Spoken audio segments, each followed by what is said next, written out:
बच्चों, अगर हम लेबर लॉ की बात करें तो लेबर लॉ आपके यहाँ पे 40 मार्क्स का आता है, जिसमें मल्टीपल एक्ट्स दिए गए हैं, मल्टीपल लॉज हैं। तो उसी का हम रिवीजन आज स्टार्ट करते हैं। Law of welfare and working condition, सबसे पहला एक्ट जो है हमारा वो फैक्ट्रीज एक्ट है। तो पहले जो है हम फैक्ट्रीज एक्ट की ओर चलते हैं। धीरे धीरे मेरे साथ साथ समझते जाना और चीज़ों को रिवाइज करते जाना। अगर हम फैक्ट्रीज एक्ट की बात करें, एग्जाम ओरिएंटेड रिवीजन है ताकि एग्जाम में आप जल्दी जल्दी रिवाइज कर सको।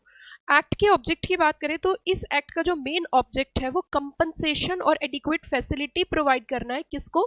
आपके जितने भी एम्प्लॉयज वर्कर्स जो फैक्ट्री में काम करते हैं।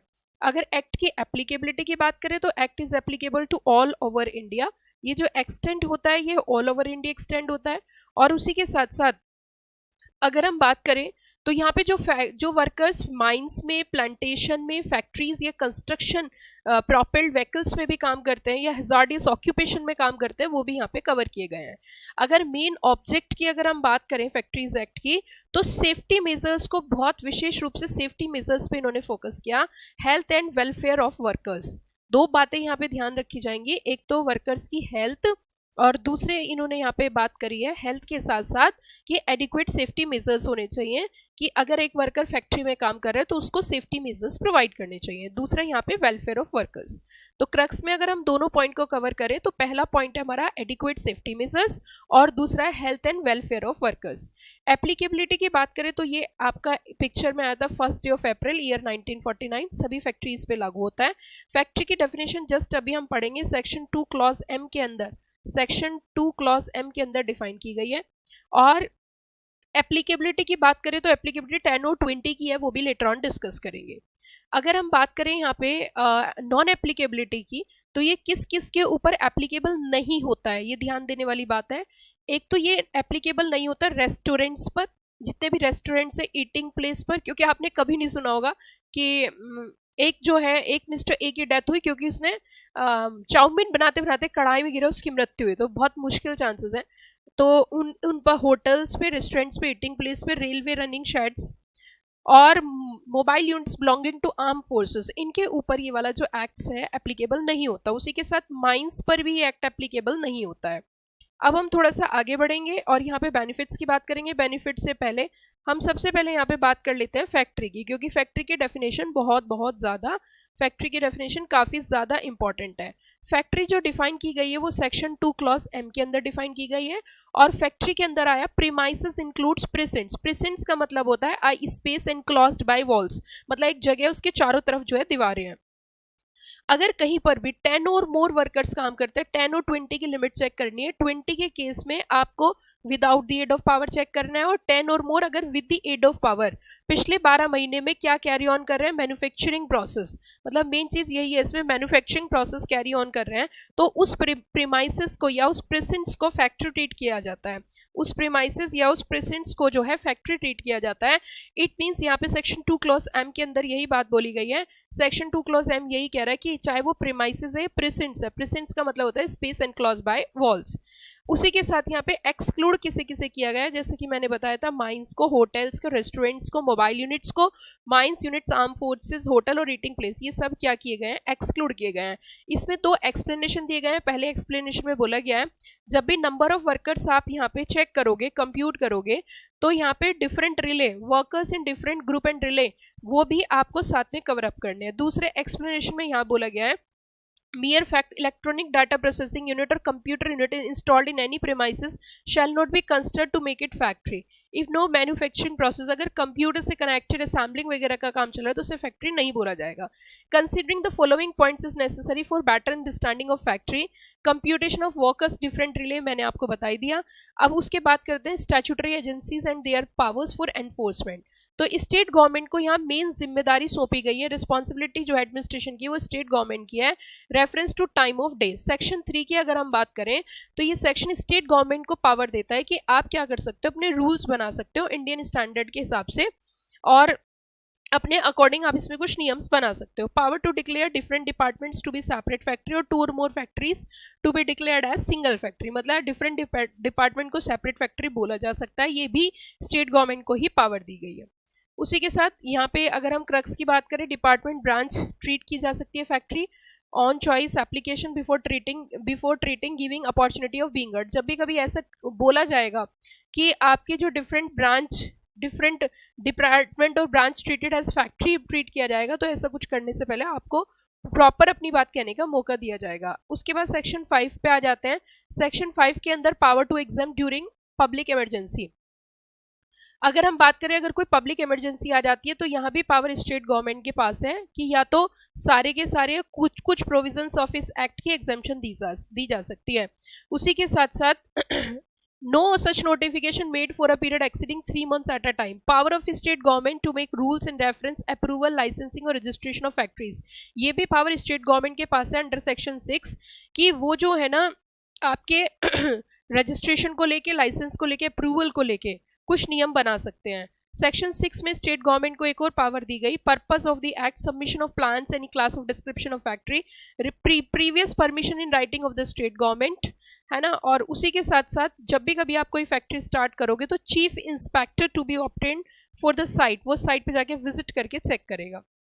For the purpose of considering application permission and submission of plan specifications आपको देनी पड़ेगी। डीम्ड अप्रूवल का कॉन्सेप्ट ये है कि जब आप स्टेट गवर्नमेंट को एप्लीकेशन लगाओगे तो 3 मंथ्स के अंदर अंदर उनको आपको कम्युनिकेट करना है कि आपको अप्रूवल मिली है या नहीं मिली है। अगर 3 मंथ्स में कोई भी अप्रूवल नहीं मिलती है, कोई रिस्पॉन्स नहीं आता है, कोई रिप्लाई नहीं आता है, तो मान लिया जाता है कि उन्होंने आपको अप्रूव कर दिया as a factory. Appeal to central government, अब आप स्टेट गवर्नमेंट के खिलाफ सेंट्रल गवर्नमेंट के पास जा सकते हो। आपने स्टेट गवर्नमेंट के पास एप्लीकेशन फाइल करी थी, स्टेट गवर्नमेंट और chief inspector refuse to grant permission for the site या कंस्ट्रक्शन एक्सटेंशन को मना कर देते हैं, लाइसेंस देने से मना कर देते हैं, तो आप अपील करके सेंट्रल गवर्नमेंट के पास जा सकते हो।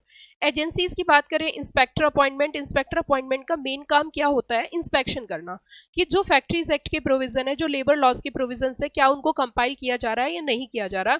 तो इसके लिए स्टेट गवर्नमेंट अपॉइंट करती है इंस्पेक्टर्स, और उन इंस्पेक्टर्स का अपना एरिया और जुरिस्डिक्शन डिफाइन करती है।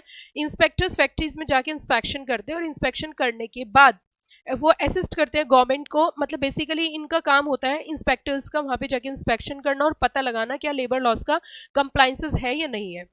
Every district magistrate shall be inspector for his district. State government चाहे तो कुछ एडिशनल इंस्पेक्टर्स भी अपॉइंट कर सकती है। अब इंस्पेक्टर की पावर्स देख लेते हैं, तो वो क्या कर सकते हैं? एंटर कर सकते हैं किसी भी विद सच असिस्टेंट, है ना, लोकल और other public authority with expert as think fit.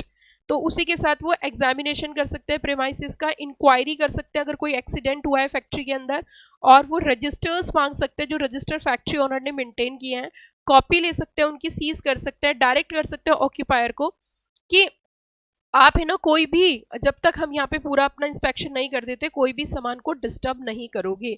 अब हम बात करेंगे सर्टिफाइंग सर्जन्स की। सर्टिफाइंग सर्जन का मतलब है क्वालिफाइड मेडिकल प्रैक्टिशनर्स। लेकिन ये सर्टिफाइंग सर्जन्स का काम क्या होता है? बेसिकली सर्टिफाइंग सर्जन का काम होता है जब भी कोई फैक्ट्री का वर्कर अगर छुट्टी लेकर बाहर जाता है या उसके साथ कोई ट्रेजेडी हो जाती है, उसको कोई लाइक उसकी फिजिकल इशूज होता है, तो वो सर्जन सर्टिफाई करके देते हैं कि इसको इशू है या नहीं है। तो certifying surgeon approval of state government authorise qualified medical practitioner his power under this act. उसी के साथ साथ एक वेलफेयर ऑफिसर की बात करिए कि ये भी ऑब्लिगेशन है किसकी? फैक्ट्री के मालिक की। फैक्ट्री के मालिक में यहाँ पे ऑक्यूपायर या फिर मैनेजर बोल दिया जाता है अगर मैनेजर अपॉइंट कर रखा है, कि आपको करना क्या है कि अगर आपके यहाँ पे 500 से अधिक लोग काम करते हैं तो आपको एक वेलफेयर ऑफिसर अपॉइंट करना है। उसी के साथ सेफ्टी ऑफिसर, अगर 1000 या उससे ज़्यादा लोग काम करते हैं तो आपको सेफ्टी ऑफिसर अपॉइंट करना है। ड्यूटीज ऑफ ऑक्यूपायर की अगर हम बात करें कि ऑक्यूपायर की क्या क्या ड्यूटीज है, उसमें सबसे पहली ड्यूटी तो ये है कि ऑक्यूपायर को ना एक रिटन नोटिस भेजना है चीफ इंस्पेक्टर को, और चीफ इंस्पेक्टर जुरिस्डिक्शन वाइज होते हैं, और वो कितने दिन पहले भेजना है? फैक्ट्री स्टार्ट करने से 15 दिन पहले, 15 डेज पहले आपको एक नोटिस भेजना है, और अपनी प्रेमाइसिस का पूरा एड्रेस, लोकेशन, सब कुछ। नोटिस के अंदर क्या क्या होगा? Name and situation, name and address of occupier, address of communication, किस तरीके का manufacturing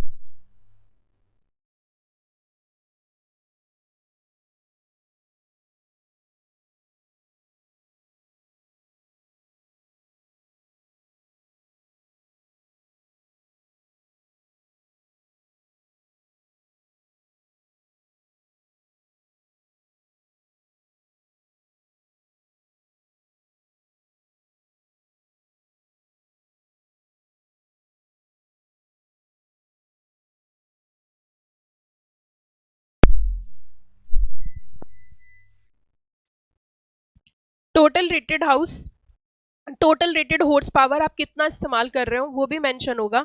name of the manager of factory mention होगा। नंबर ऑफ वर्कर्स, कितने फैक्ट्री में एम्प्लॉयड वर्कर्स हैं इसके बारे में होगी। फिर उसके बाद हम बात करेंगे general duties of the occupier.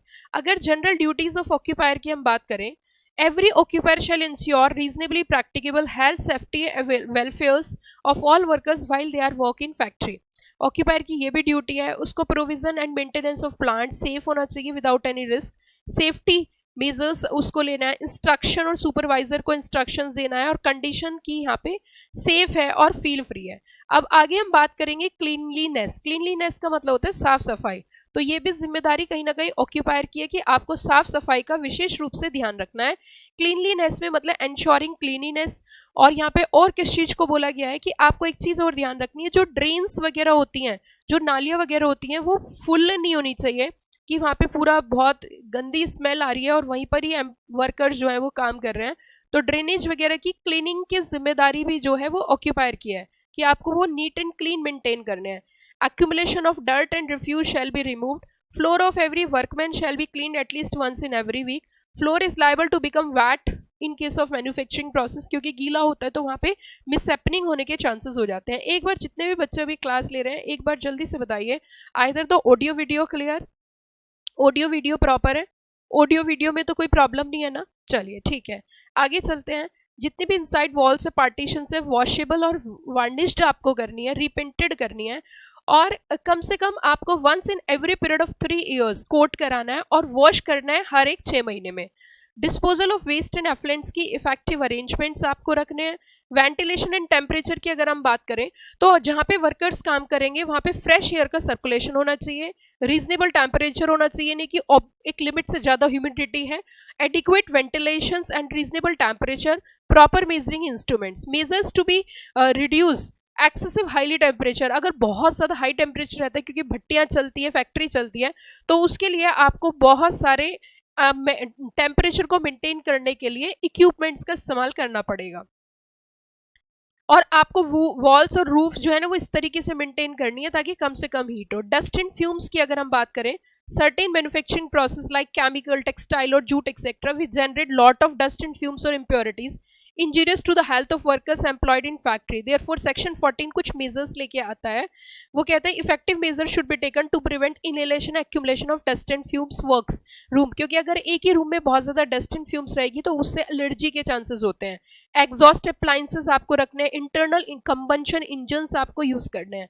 Artificial humidification, humidity means presence of moisture in the air, like cotton और टेक्सटाइल इंडस्ट्रीज में ये आर्टिफिशियली क्रिएट किया जाता है। Humidity of air is artificially increase, तो इस इंक्रीज और decrease in humidity adversely affect the health of workers.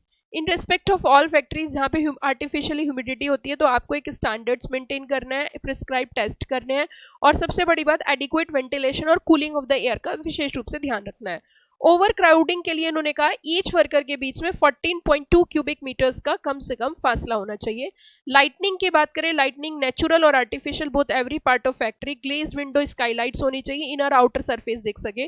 Drinking water आपको बहुत अच्छी तरीके से साफ सफाई वाला पानी, बिल्कुल क्लीन वाटर जो पीने योग्य हो, और सबसे पहली बात पानी का जो टैप है ना वो वॉशरूम से अलग रखना है। No such point shall be situated nearing to washing place, urinals और लैट्रिन स्पोर्टन्स, उनसे दूर रखना है। फिर आगे लैट्रिन्स एंड यूरिनल्स की इन्होंने बात करी, तो आपको एक फैक्ट्री के अंदर ये नहीं कि सिर्फ एक ही लैट्रिन्स यूज करनी है, आपको सफिशिएंट लैट्रिन्स प्रोवाइड करनी है जितने नंबर ऑफ वर्कर्स हैं। Separate and closed accommodations mail और फीमेल का रखना है, एडिक्वेटली लाइटेड एंड वेंटिलेटेड होना चाहिए। सेफ्टी की बात करें, फेंसिंग ऑफ मशीनरी की यहाँ पे बात बोली है कि अगर कभी भी कोई बहुत हैजार्डियस प्रोसेस चल रहा है तो यह मशीनरी खराब चल रही है तो उसके चारों तरफ आपको फेंसिंग करनी है ताकि पहले से ही वर्कर को पता चल जाए कि यहाँ पे जो है मशीनरी खराब चल रही है।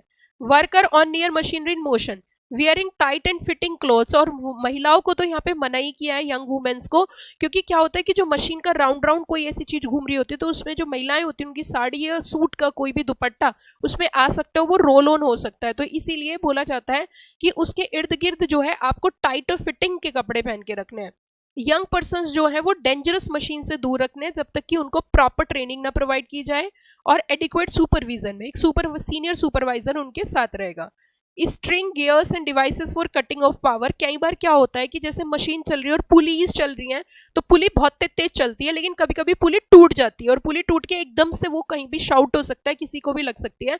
तो आपके यहाँ पे पावर कट का कोई सिस्टम होना चाहिए, वो है सेल्फ एक्टिंग मशीन्स। जो सेल्फ एक्टिंग मशीन्स का मतलब होता है जो सेल्फ चलती हैं। Safeguards to the worker injured by self acting machines. No traversing part self acting machine, no material carried if space over which runs is space over. तो आपको वहां पे दूरी बना के रखनी है। केसिंग ऑफ न्यू मशीनरी, यहाँ पे ये कह रहे हैं कि जब भी कभी कोई नई मशीनरी आप इंस्टॉल करोगे तो जो वर्कर्स हैं mandatory to provide all machinery driven by power and installed in factory after commencement of this act. तो वहां पे आपको ना उनके पूरे सेट ऑफ स्क्रू बोल्ट ये सब चेक करने हैं, ये कि नहीं कि नई मशीनरी लगाए उसके बोल्ट्स जो है वो लूज छोड़ दिए और मशीन निकल के बाहर टूट गई या कोई भी एक्सीडेंट हैपन हो गया। तो ध्यान रखना है कि जो स्क्रूज वगैरह वो टाइट होने चाहिए प्रॉपर तरीके से, जिससे डेंजर से बचा जा सके। उसी के साथ महिलाओं के लिए और बच्चों के लिए इन्होंने बिल्कुल बैन किया है कि जो कॉटन ओपनर्स होते हैं, क्योंकि वहां से ना जो है आपको पॉल्यूशन बहुत ज्यादा रहता है और उसकी वजह से बच्चों को और महिलाओं को अस्थमा की प्रॉब्लम हो सकती है। तो जो कॉटन ओपनर्स है वहां पे इनको मना किया है। उसी के साथ साथ होइस्ट एंड लिफ्ट्स की बात करें तो good mechanical construction, sound material, adequate strength, properly maintain. फिर इसमें हम आ जाते हैं protection, excessive weights, no person shall be employed in factory lift carry any load so heavy जो उसे इंजरी पहुंचा सके। जब भी कभी आपको कोई बहुत तेज रोशनी वाले काम करने हैं तो गोगल्स वियर करने हैं। Precautions against dangerous gases and fumes, तो यहाँ पे इन्होंने कहा बैन किया जाता है इस एक्ट के तहत chamber, tank, vat, pit, pipe, flue और other confined space in factory any gas, fume, vapour, dust is likely to present involve risk to the person. Precautions बोले हैं 20 exceeding 24 volt inside any chamber, tank, vat ये रखना है। Outbreak of fire आपको बनाना है, exit gate जिसे बोलते हैं। नेसेसरी इक्विपमेंट्स रखने हैं फायर के लिए, फायर एक्सटिंक्शंस वगैरह। Providing relating to hazardous processes, अगर हम हैजार्डियस प्रोसेसेस की बात करें बच्चों, तो फैक्ट्री अमेंडमेंट एक्ट में इन्होंने नया चैप्टर इंसर्ट किया था जो कि हैजार्डियस प्रोसेस के लिए ही है। तो यहाँ पे site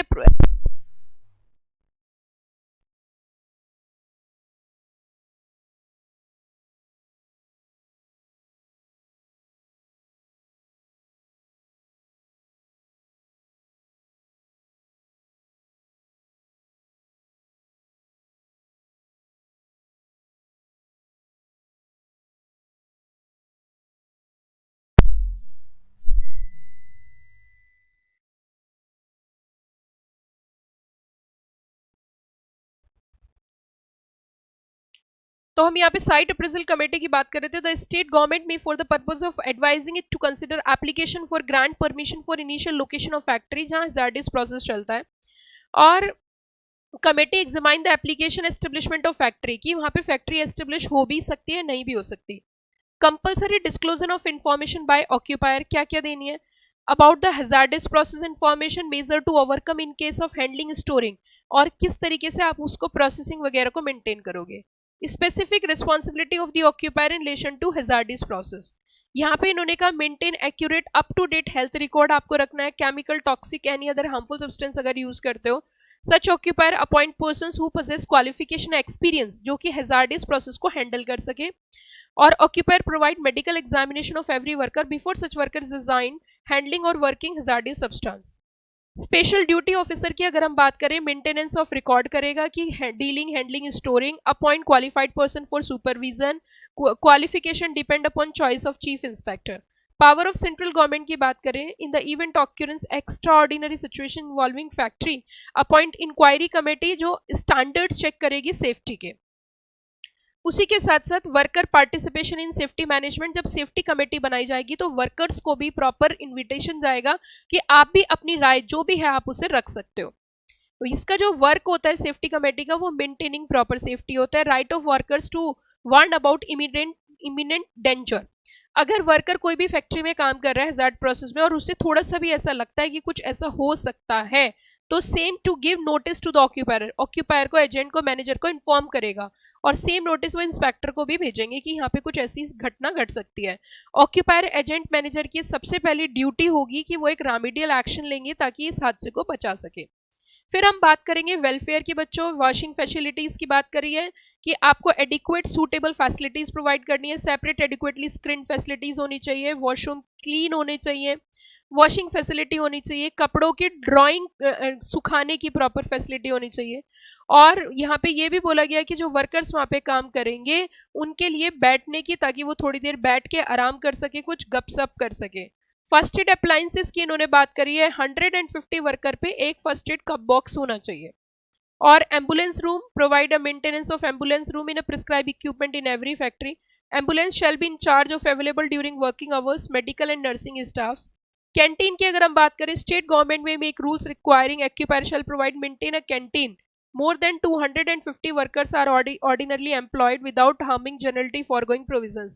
Date by which such canteen shall be provided, food stuffs वगैरह क्या होगा। Shelter and rest room, lunch room की बात करें, अगर 150 वर्कर्स अगर आपके यहाँ पे काम करते हैं या उससे ज़्यादा, तो ऐसी स्थिति में आपको उन्हें एक रेस्ट रूम और लंच रूम भी प्रोवाइड करना है। क्रैचेस की बात करें, अगर महिलाएं आपके यहाँ काम करती हैं और 30 महिला से ज़्यादा आपके यहाँ पे काम कर रही हैं और उनका बच्चा अगर 6 साल की एज से कम है, तो ऐसी स्थिति में आपको उनके लिए एडिक्वेट अकोमोडेशन प्रोवाइड करना है, जो कि लाइटेड एंड वेंटिलेटेड होना चाहिए, प्रॉपरली क्लीन होना चाहिए, और charge of women trend in care of children's and infants, तो उनकी केयर कर सके। बच्चों यहाँ आके हमने ये वाला चैप्टर क्या कर लिया है, कंप्लीट कर लिया है। बताइए किसी बच्चे को कोई डाउट हो तो जल्दी से बताइए। Anybody having any doubt right now? ये फैक्ट्री एक्ट हमने यहाँ पे आके कंप्लीट कर लिया है, तो अगर किसी भी बच्चे को किसी प्रकार का कोई डाउट हो तो प्लीज बोल सकते हैं। Anybody having any doubt? May I proceed for next chapter? May I proceed for next chapter?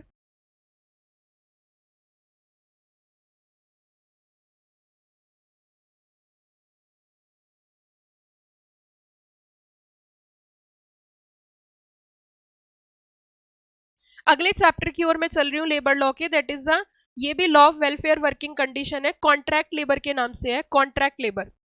ये कॉन्ट्रैक्ट लेबर के नाम से है, रेगुलेशन एबॉलिशंस एक्ट। तो इसकी ओर चलते हैं। सबसे पहली बात तो ये जो आपने ठेकेदार नाम शब्द जरूर सुना होगा, ठेकेदार के पॉइंट ऑफ व्यू से ये चैप्टर आया है कि जो वर्कर ठेकेदार के अंडर में काम करते हैं उनके लिए क्या प्रोविजंस होंगे, तो उसके लिए ये एक्ट आया था, contract labour regulation abolition act.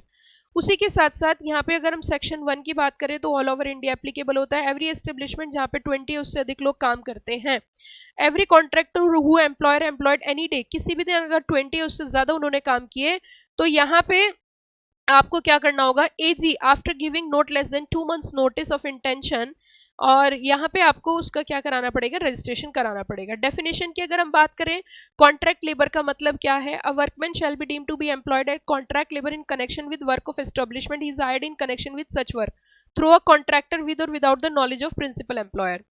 उसी के साथ साथ यहाँ पे कॉन्ट्रैक्टर की बात करें तो कोई पर्सन हो सकता है ना, who undertake produce given result for establishment supply of goods articles manufacturing through contract labour.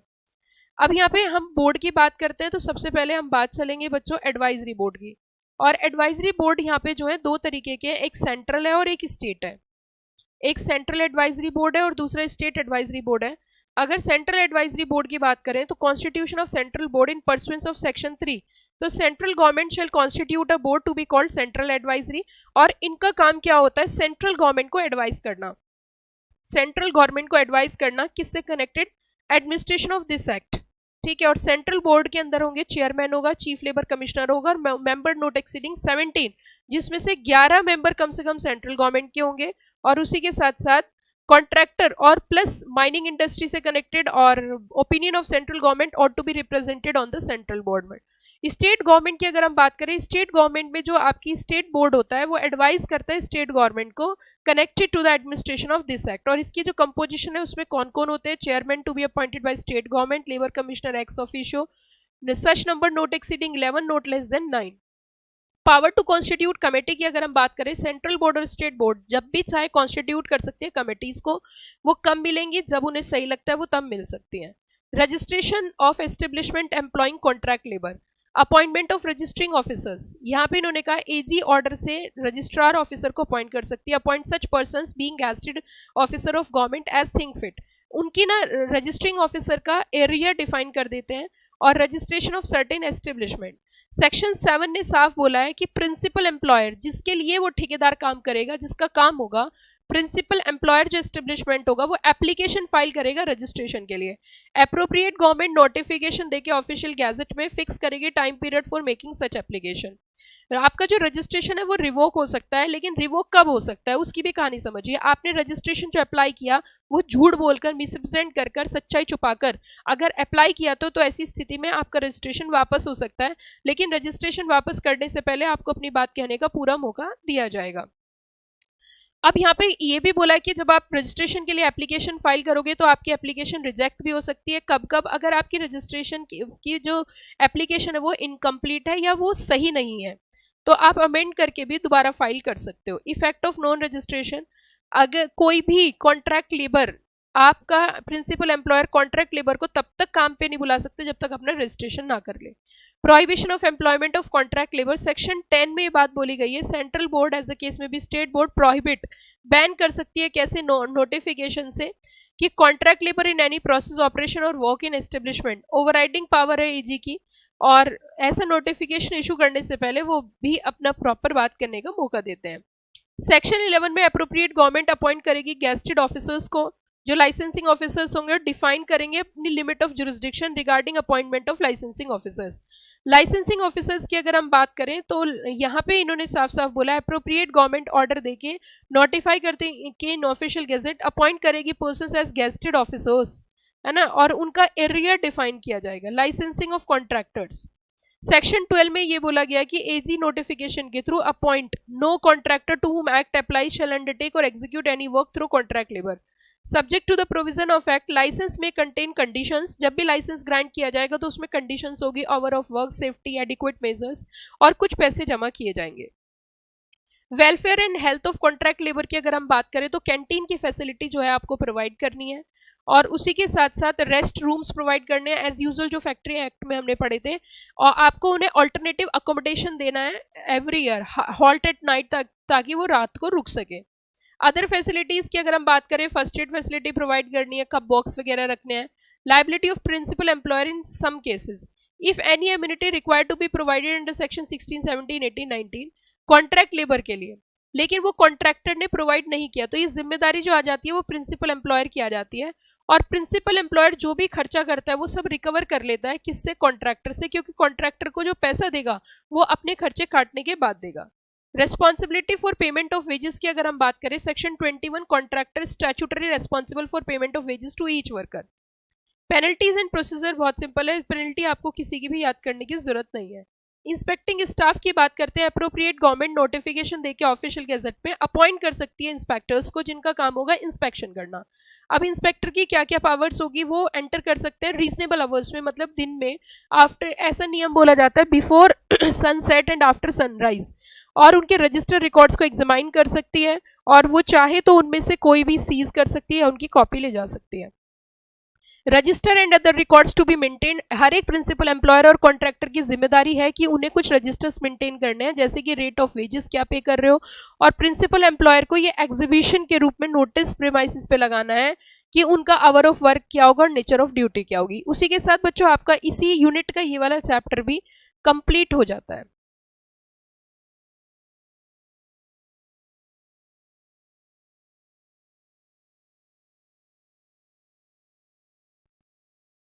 देखो ये लेबर लॉ का पूरा आपके सामने जो है, ये लेबर लॉ है पूरा, और हम इसमें जो कवर करते जाएंगे उसे कंप्लीट करते जाएंगे। जैसे कि अभी अभी जस्ट हमने जो चैप्टर स्टार्ट किया था,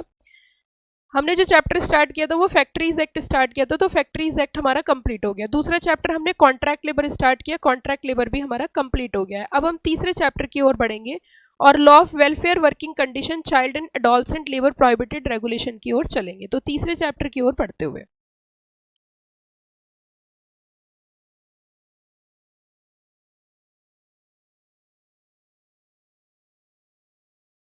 law of welfare, law of welfare and working condition, child and adolescent. तो सबसे पहले तो हमें यहाँ पे इस एक्ट की ये देखना है कि ये एक्ट आया कहाँ से। तो ये एक्ट आया आपका कॉन्स्टिट्यूशन ऑफ इंडिया से। कॉन्स्टिट्यूशन ऑफ इंडिया में आप अगर देखोगे, कॉन्स्टिट्यूशन ऑफ इंडिया से इसका बर्थ हुआ है इस चैप्टर का, जहाँ पे बच्चों के भविष्य को ध्यान में रखते हुए बच्चों को यहाँ पे बैन किया है कि वो काम नहीं करेंगे, प्रोहिबिट करेंगे। तो देखते हैं चाइल्ड एडोलसेंट लेबर प्रोहिबिशन, दो चीजें इसमें आएंगी, एक प्रोहिबिशन है और दूसरा रेगुलेशन है। मतलब कुछ ऐसी जगह है जहाँ पे प्रोहिबिट किया गया है और कुछ ऐसी जगह है जहाँ पे अलाउड किया गया है कि आप वहां जाकर काम कर सकते हो। कुछ जगह प्रोहिबिट किया गया है और कुछ जगह अलाउड किया गया है कि आप वहां पर जाकर काम कर सकते हो। तो देखिए जरा ध्यान देते हैं, ठीक है, ध्यान देते हैं और इस चैप्टर को आगे बढ़ते हैं। पहले ये बताइए यहाँ तक कोई दिक्कत तो नहीं है किसी बच्चे को? मे आई प्रोसीड फॉर नेक्स्ट? यहाँ तक किसी को कोई प्रॉब्लम तो नहीं है? यहाँ तक किसी को कोई प्रॉब्लम तो नहीं है? May I proceed for next topic?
चलिए बच्चों, तो थोड़ा सा आगे बढ़ते हुए अब अगले टॉपिक की ओर चलते हैं और चिल्ड्रंस एक्ट की ओर बढ़ते हैं। चिल्ड्रंस एक्ट की अगर हम बात करें, जैसे कि मैंने आपको बताया था,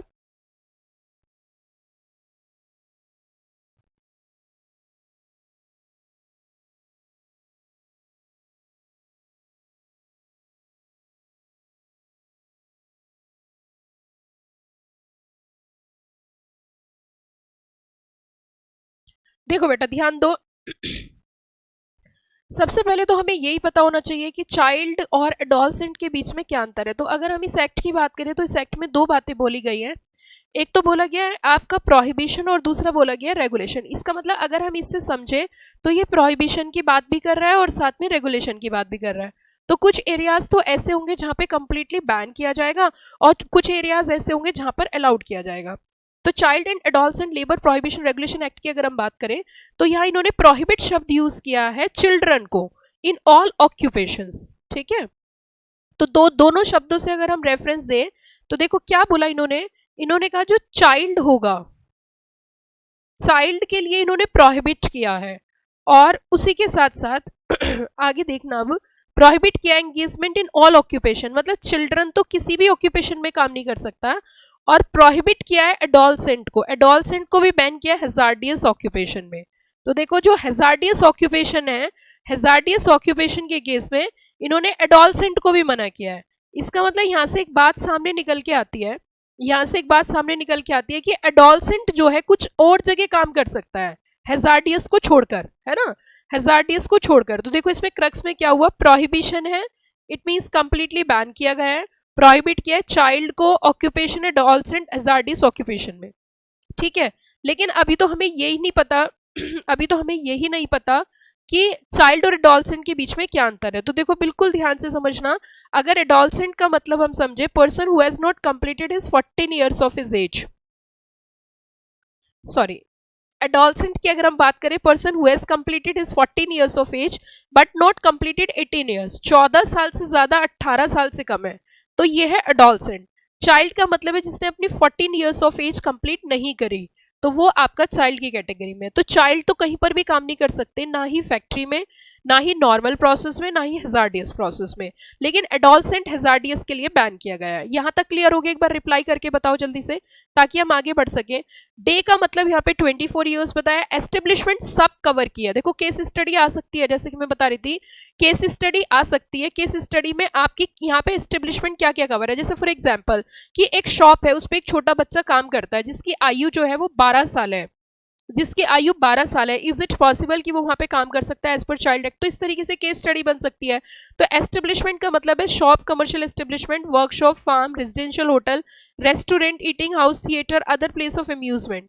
ऑक्यूपायर की अगर हम बात करें, एस्टेब्लिशमेंट और वर्कशॉप के मतलब है जिसका फुल कंट्रोल है, उसे ऑक्यूपायर यहाँ पे बोला गया है।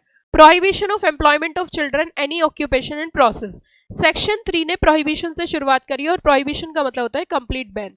तो यहाँ पे चिल्ड्रन की बात हुई है, चिल्ड्रन एडोलसेंट की बात नहीं हुई, खाली चिल्ड्रन की बात हुई है। और चाइल्ड का मतलब होता है जिसने अपनी आयु के भी 14 वर्ष पूरे नहीं किए। Shall be employed and permitted to work in any occupation और प्रोसेस एक्सेप्ट, लेकिन यहाँ कुछ एक्सेप्शनल सिचुएशन दी गई है कि बच्चा ना अपनी फैमिली की मदद कर सकता है। जैसे जनरली आपने देखा होगा शॉप्स होती हैं, तो शॉप्स जो होती हैं बेसिकली जब शॉप्स रहती हैं तो उन शॉप में आपने एक सिस्टम देखा होगा कि शॉप में से जैसे बच्चा स्कूल से आता है तो पेरेंट्स ने थोड़ी देर बच्चे को बैठा देते स्कूल के बाद कि बेटा तू 1 घंटा बैठ जा, मैं अभी थोड़ा सा सामान खरीद लाऊं या मैं अपना लंच कर लूं, तेरी मदर कुछ काम कर रही है, तो थोड़ी देर के लिए बच्चे को बीच में बैठा देते हैं ताकि पेरेंट्स को थोड़ा सा रेस्ट मिल सके। तो स्कूल के बाद अलाउड है, लेकिन हेल्प इज फैमिली और फैमिली एंटरप्राइजेस, लेकिन उसमें भी आपको ध्यान रखना है हैजार्डियस प्रोसेस नहीं होना चाहिए। और दूसरी कंडीशन है आफ्टर हिज स्कूल आवर्स, या फिर जब उसकी गर्मियों की छुट्टियां पड़ रही हैं, ठीक है। और अगर वो आर्टिस्ट की रूप में काम करते हैं, जैसे बालिका वधू है, आपने बहुत सारे सीरियल्स देखे होंगे, बहुत सारे सीरियल्स अलग अलग देखे होंगे, बालिका वधू वगैरह, तो ऑडियो विजुअल एंटरटेनमेंट इंडस्ट्री में अगर वो काम करती हैं तो कर सकती हैं, उसमें अलाउड किया गया है। लेकिन यहाँ पे एक बात बोली है कि आप सर्कस और कुछ कंडीशन सेफ्टी मेजर्स के साथ ही काम करोगे सीरियल्स वगैरह में, और no such work shall affect the school education, और उससे बच्चे की स्कूल एजुकेशन पे कोई इम्पैक्ट नहीं आना चाहिए। मेरे हिसाब से सेक्शन 3 काफी इंपॉर्टेंट है। उसके बाद हम आगे बढ़ेंगे, थोड़ा सा प्रोहिबिशन की बात करेंगे एडोलसेंट की। तो देखो अगर एडोलसेंट की बात करें तो एडोलसेंट का मतलब हमने अभी अभी पढ़ा था, जिसने अपनी आयु के 14 साल तो पूरे कर लिए, 14 ईयर्स क्रॉस है, लेकिन अभी 18 नहीं हुए कंप्लीट। 14 साल से ज्यादा 18 साल से कम, 14 साल से ज्यादा 18 साल से कम उसकी एज है, तो वो क्या कर सकता है, हैजार्डियस प्रोसेस में, हैजार्डियस ऑक्यूपेशन को छोड़कर अदर ऑक्यूपेशंस में वर्क कर सकता है। अब ये हैजार्डियस ऑक्यूपेशन की एक लंबी सी लिस्ट है जिसमें mines, inflammable substance, hazardous process cover किए गए, तो वहां तो बिल्कुल कर ही नहीं सकता। आगे इन्होंने hours and period of work की बात करी है, मतलब टाइमिंग की बात करी है, क्योंकि जैसे कि एक्ट में अगर आप देखो तो एक्ट ने एक बात साफ बोली है, एक्ट ने एक तरफ रेगुलेशन की भी बात करी है। तो रेगुलेशन मतलब आवर ऑफ वर्क जो है वो रेगुलेशन को लेके है। तो आवर ऑफ वर्क की अगर हम बात करें तो यहाँ सेक्शन 7 ने पता क्या कहा, यहाँ सेक्शन 7 ने कहा no adolescent required to permitted to work in any establishment excessive number of hours. क्या मतलब, एक दिन के हिसाब की बात कर रहे हैं, एक दिन में वो जो है नो पीरियड शैल एक्सीड 3 आवर्स, 3 घंटे काम करेगा, उसके बाद एटलीस्ट 1 घंटे का उसे ब्रेक मिलेगा। जो टोटल वर्क है inclusive rest, the period of work of child shall so arrange including rest not spread more than 6 hours in a day. एक दिन में 6 घंटे से ज्यादा नहीं हो सकता, 3 घंटे के बाद उसको जो है रेस्ट मिलेगा। उसी के साथ साथ एडोलसेंट को इन्होंने मना किया है कि रात को शाम को 7 बजे से लेकर सुबह 8 बजे के बीच में काम नहीं करेगा। एडोलसेंट को वो ओवर टाइम के लिए भी साफ मना किया है, और एक समय पे एक ही जगह काम कर सकता है, ड्यूअल वर्क अलाउड नहीं किए गए एडोलसेंट को। अब हम वीकली हॉलीडे की बात करते हैं, एक हफ्ते में एक दिन आप छुट्टी रखोगे, और जो भी दिन आपको छुट्टी रखना है उसका एग्जिबिट करोगे, प्रॉपर नोटिस लगाओगे कि हमारे यहाँ इस दिन छुट्टी रहती है। 1 in a whole a week. Notice to inspector, अब सुनिए, नोटिस टू इंस्पेक्टर के लिए इन्होंने क्या कहा, जब भी कभी आपकी फैक्ट्री में ऑक्यूपायर की जिम्मेदारी सौंप दी कि आपकी फैक्ट्री में जब भी कभी कोई एडोलसेंट काम करने आएगा तो उसके 30 दिन के अंदर अंदर आपको एक नोटिस भेजना इंस्पेक्टर को, इंस्पेक्टर कौन सा, जो आपके जुरिस्डिक्शन में आता है और उसके अंदर कुछ इन्फॉर्मेशन भेजनी है। आपके यहाँ अगर काम करते हैं, एडोलसेंट काम करते हैं, name and situation of establishment, name of person actually जो कंट्रोल कर रहा है, कम्युनिकेशन क्या होगा, नेचर क्या है। उसी के साथ इन्हें अपने मेंटेन करने हैं क्या, रजिस्टर्स। और रजिस्टर्स जो है ना वो इसलिए मेंटेन किए जाते हैं ताकि इंस्पेक्टर फ्यूचर में आकर उनको इंस्पेक्ट कर सके, इंस्पेक्शन कर सके। Name and date of birth every adolescent, और hour and period of work, nature of work, ये सारी चीजें आपको बतानी है। Display notice containing abstract section 3 and 14। हर एक railway administration, port authority, occupier की जिम्मेदारी है उसे डिस्प्ले करना है within the limit of port and other place notice in local language, in English language containing abstract of section 3A and 14। अगर हम बात करें बच्चों 3A, तो 3A ये है, 3A का मतलब है prohibition of adolescent in occupier in hazardous process, उसके लिए इन्होंने साफ साफ मना किया है। तो यहाँ पे डिस्प्ले करना है। पेनल्टीज की अगर हम बात करें तो पेनल्टी भी सुन लीजिए। सेक्शन 3 का अगर उल्लंघन करोगे, मतलब बच्चे से किसी दुकान वगैरह पे काम कराओगे, तो कम से कम 6 महीने की सजा और ज्यादा ज्यादा 2 साल की हो सकती है, 50,000 का फाइन हो सकता है। अगर आपने किसी एडोलसेंट से हैजार्डियस प्रोसेस में काम कराया, कम से कम 6 महीने की सजा, ज्यादा ज्यादा 2 साल की, और 20,000 रुपीज जो कि 50,000 तक फाइन हो सकता है। अगर पेरेंट्स और गार्जियंस एडोलसेंट के जो है shall not be punished unless they permit adolescent work in contravention of section 3A। Parents और guardian child age adolescent shall not liable for punishment in case of first offence, उसके बाद वो उनको भी penalty लग सकती है। District magistrate to implement the provisions, district magistrate को यहाँ पर पावर दी गई है कि आप इस एक्ट के प्रोविजंस को प्रॉपर कंप्लायंस करवाइए, प्रॉपर पूरे करवाइए। यहाँ आके बच्चों आपका ये वाला चैप्टर भी क्या हो जाता है, ये चैप्टर भी आपका यहाँ पर आकर कंप्लीट हो जाता है। चाइल्ड एक्ट, चाइल्ड एक्ट भी आपका यहाँ पर आकर कंप्लीट हो जाता है। मैं लेबर लॉ का रिवीजन करवा रही हूँ और इंडेक्स में फिर दोबारा से वापस चलते हैं। और इंडेक्स में अब हमने यहाँ तक कंप्लीट कर लिया है। इट मीन्स हमने यहाँ पे फैक्ट्रीज एक्ट कर लिया, हमने यहाँ पे कॉन्ट्रैक्ट लेबर कर लिया, और हमने यहाँ पे चाइल्ड एडोलसेंट एक्ट भी कंप्लीट कर लिया। अब हम थोड़ा सा धीरे धीरे स्टेप बाय स्टेप इसमें आगे चलते हैं और आगे बढ़ते हैं। अब हम इसमें चलेंगे सीधा चैप्टर नंबर 7 की तरफ। चैप्टर नंबर 7 जो है वो सेक्सुअल हरेसमेंट का चैप्टर है और सेक्सुअल हरेसमेंट को कवर करते हैं। तो मैं सोच रही हूँ आपको पूरा लेबर लॉ ही रिवाइज करा दूं। बताइए बच्चों, क्या लेबर लॉ कंप्लीट करा दूं?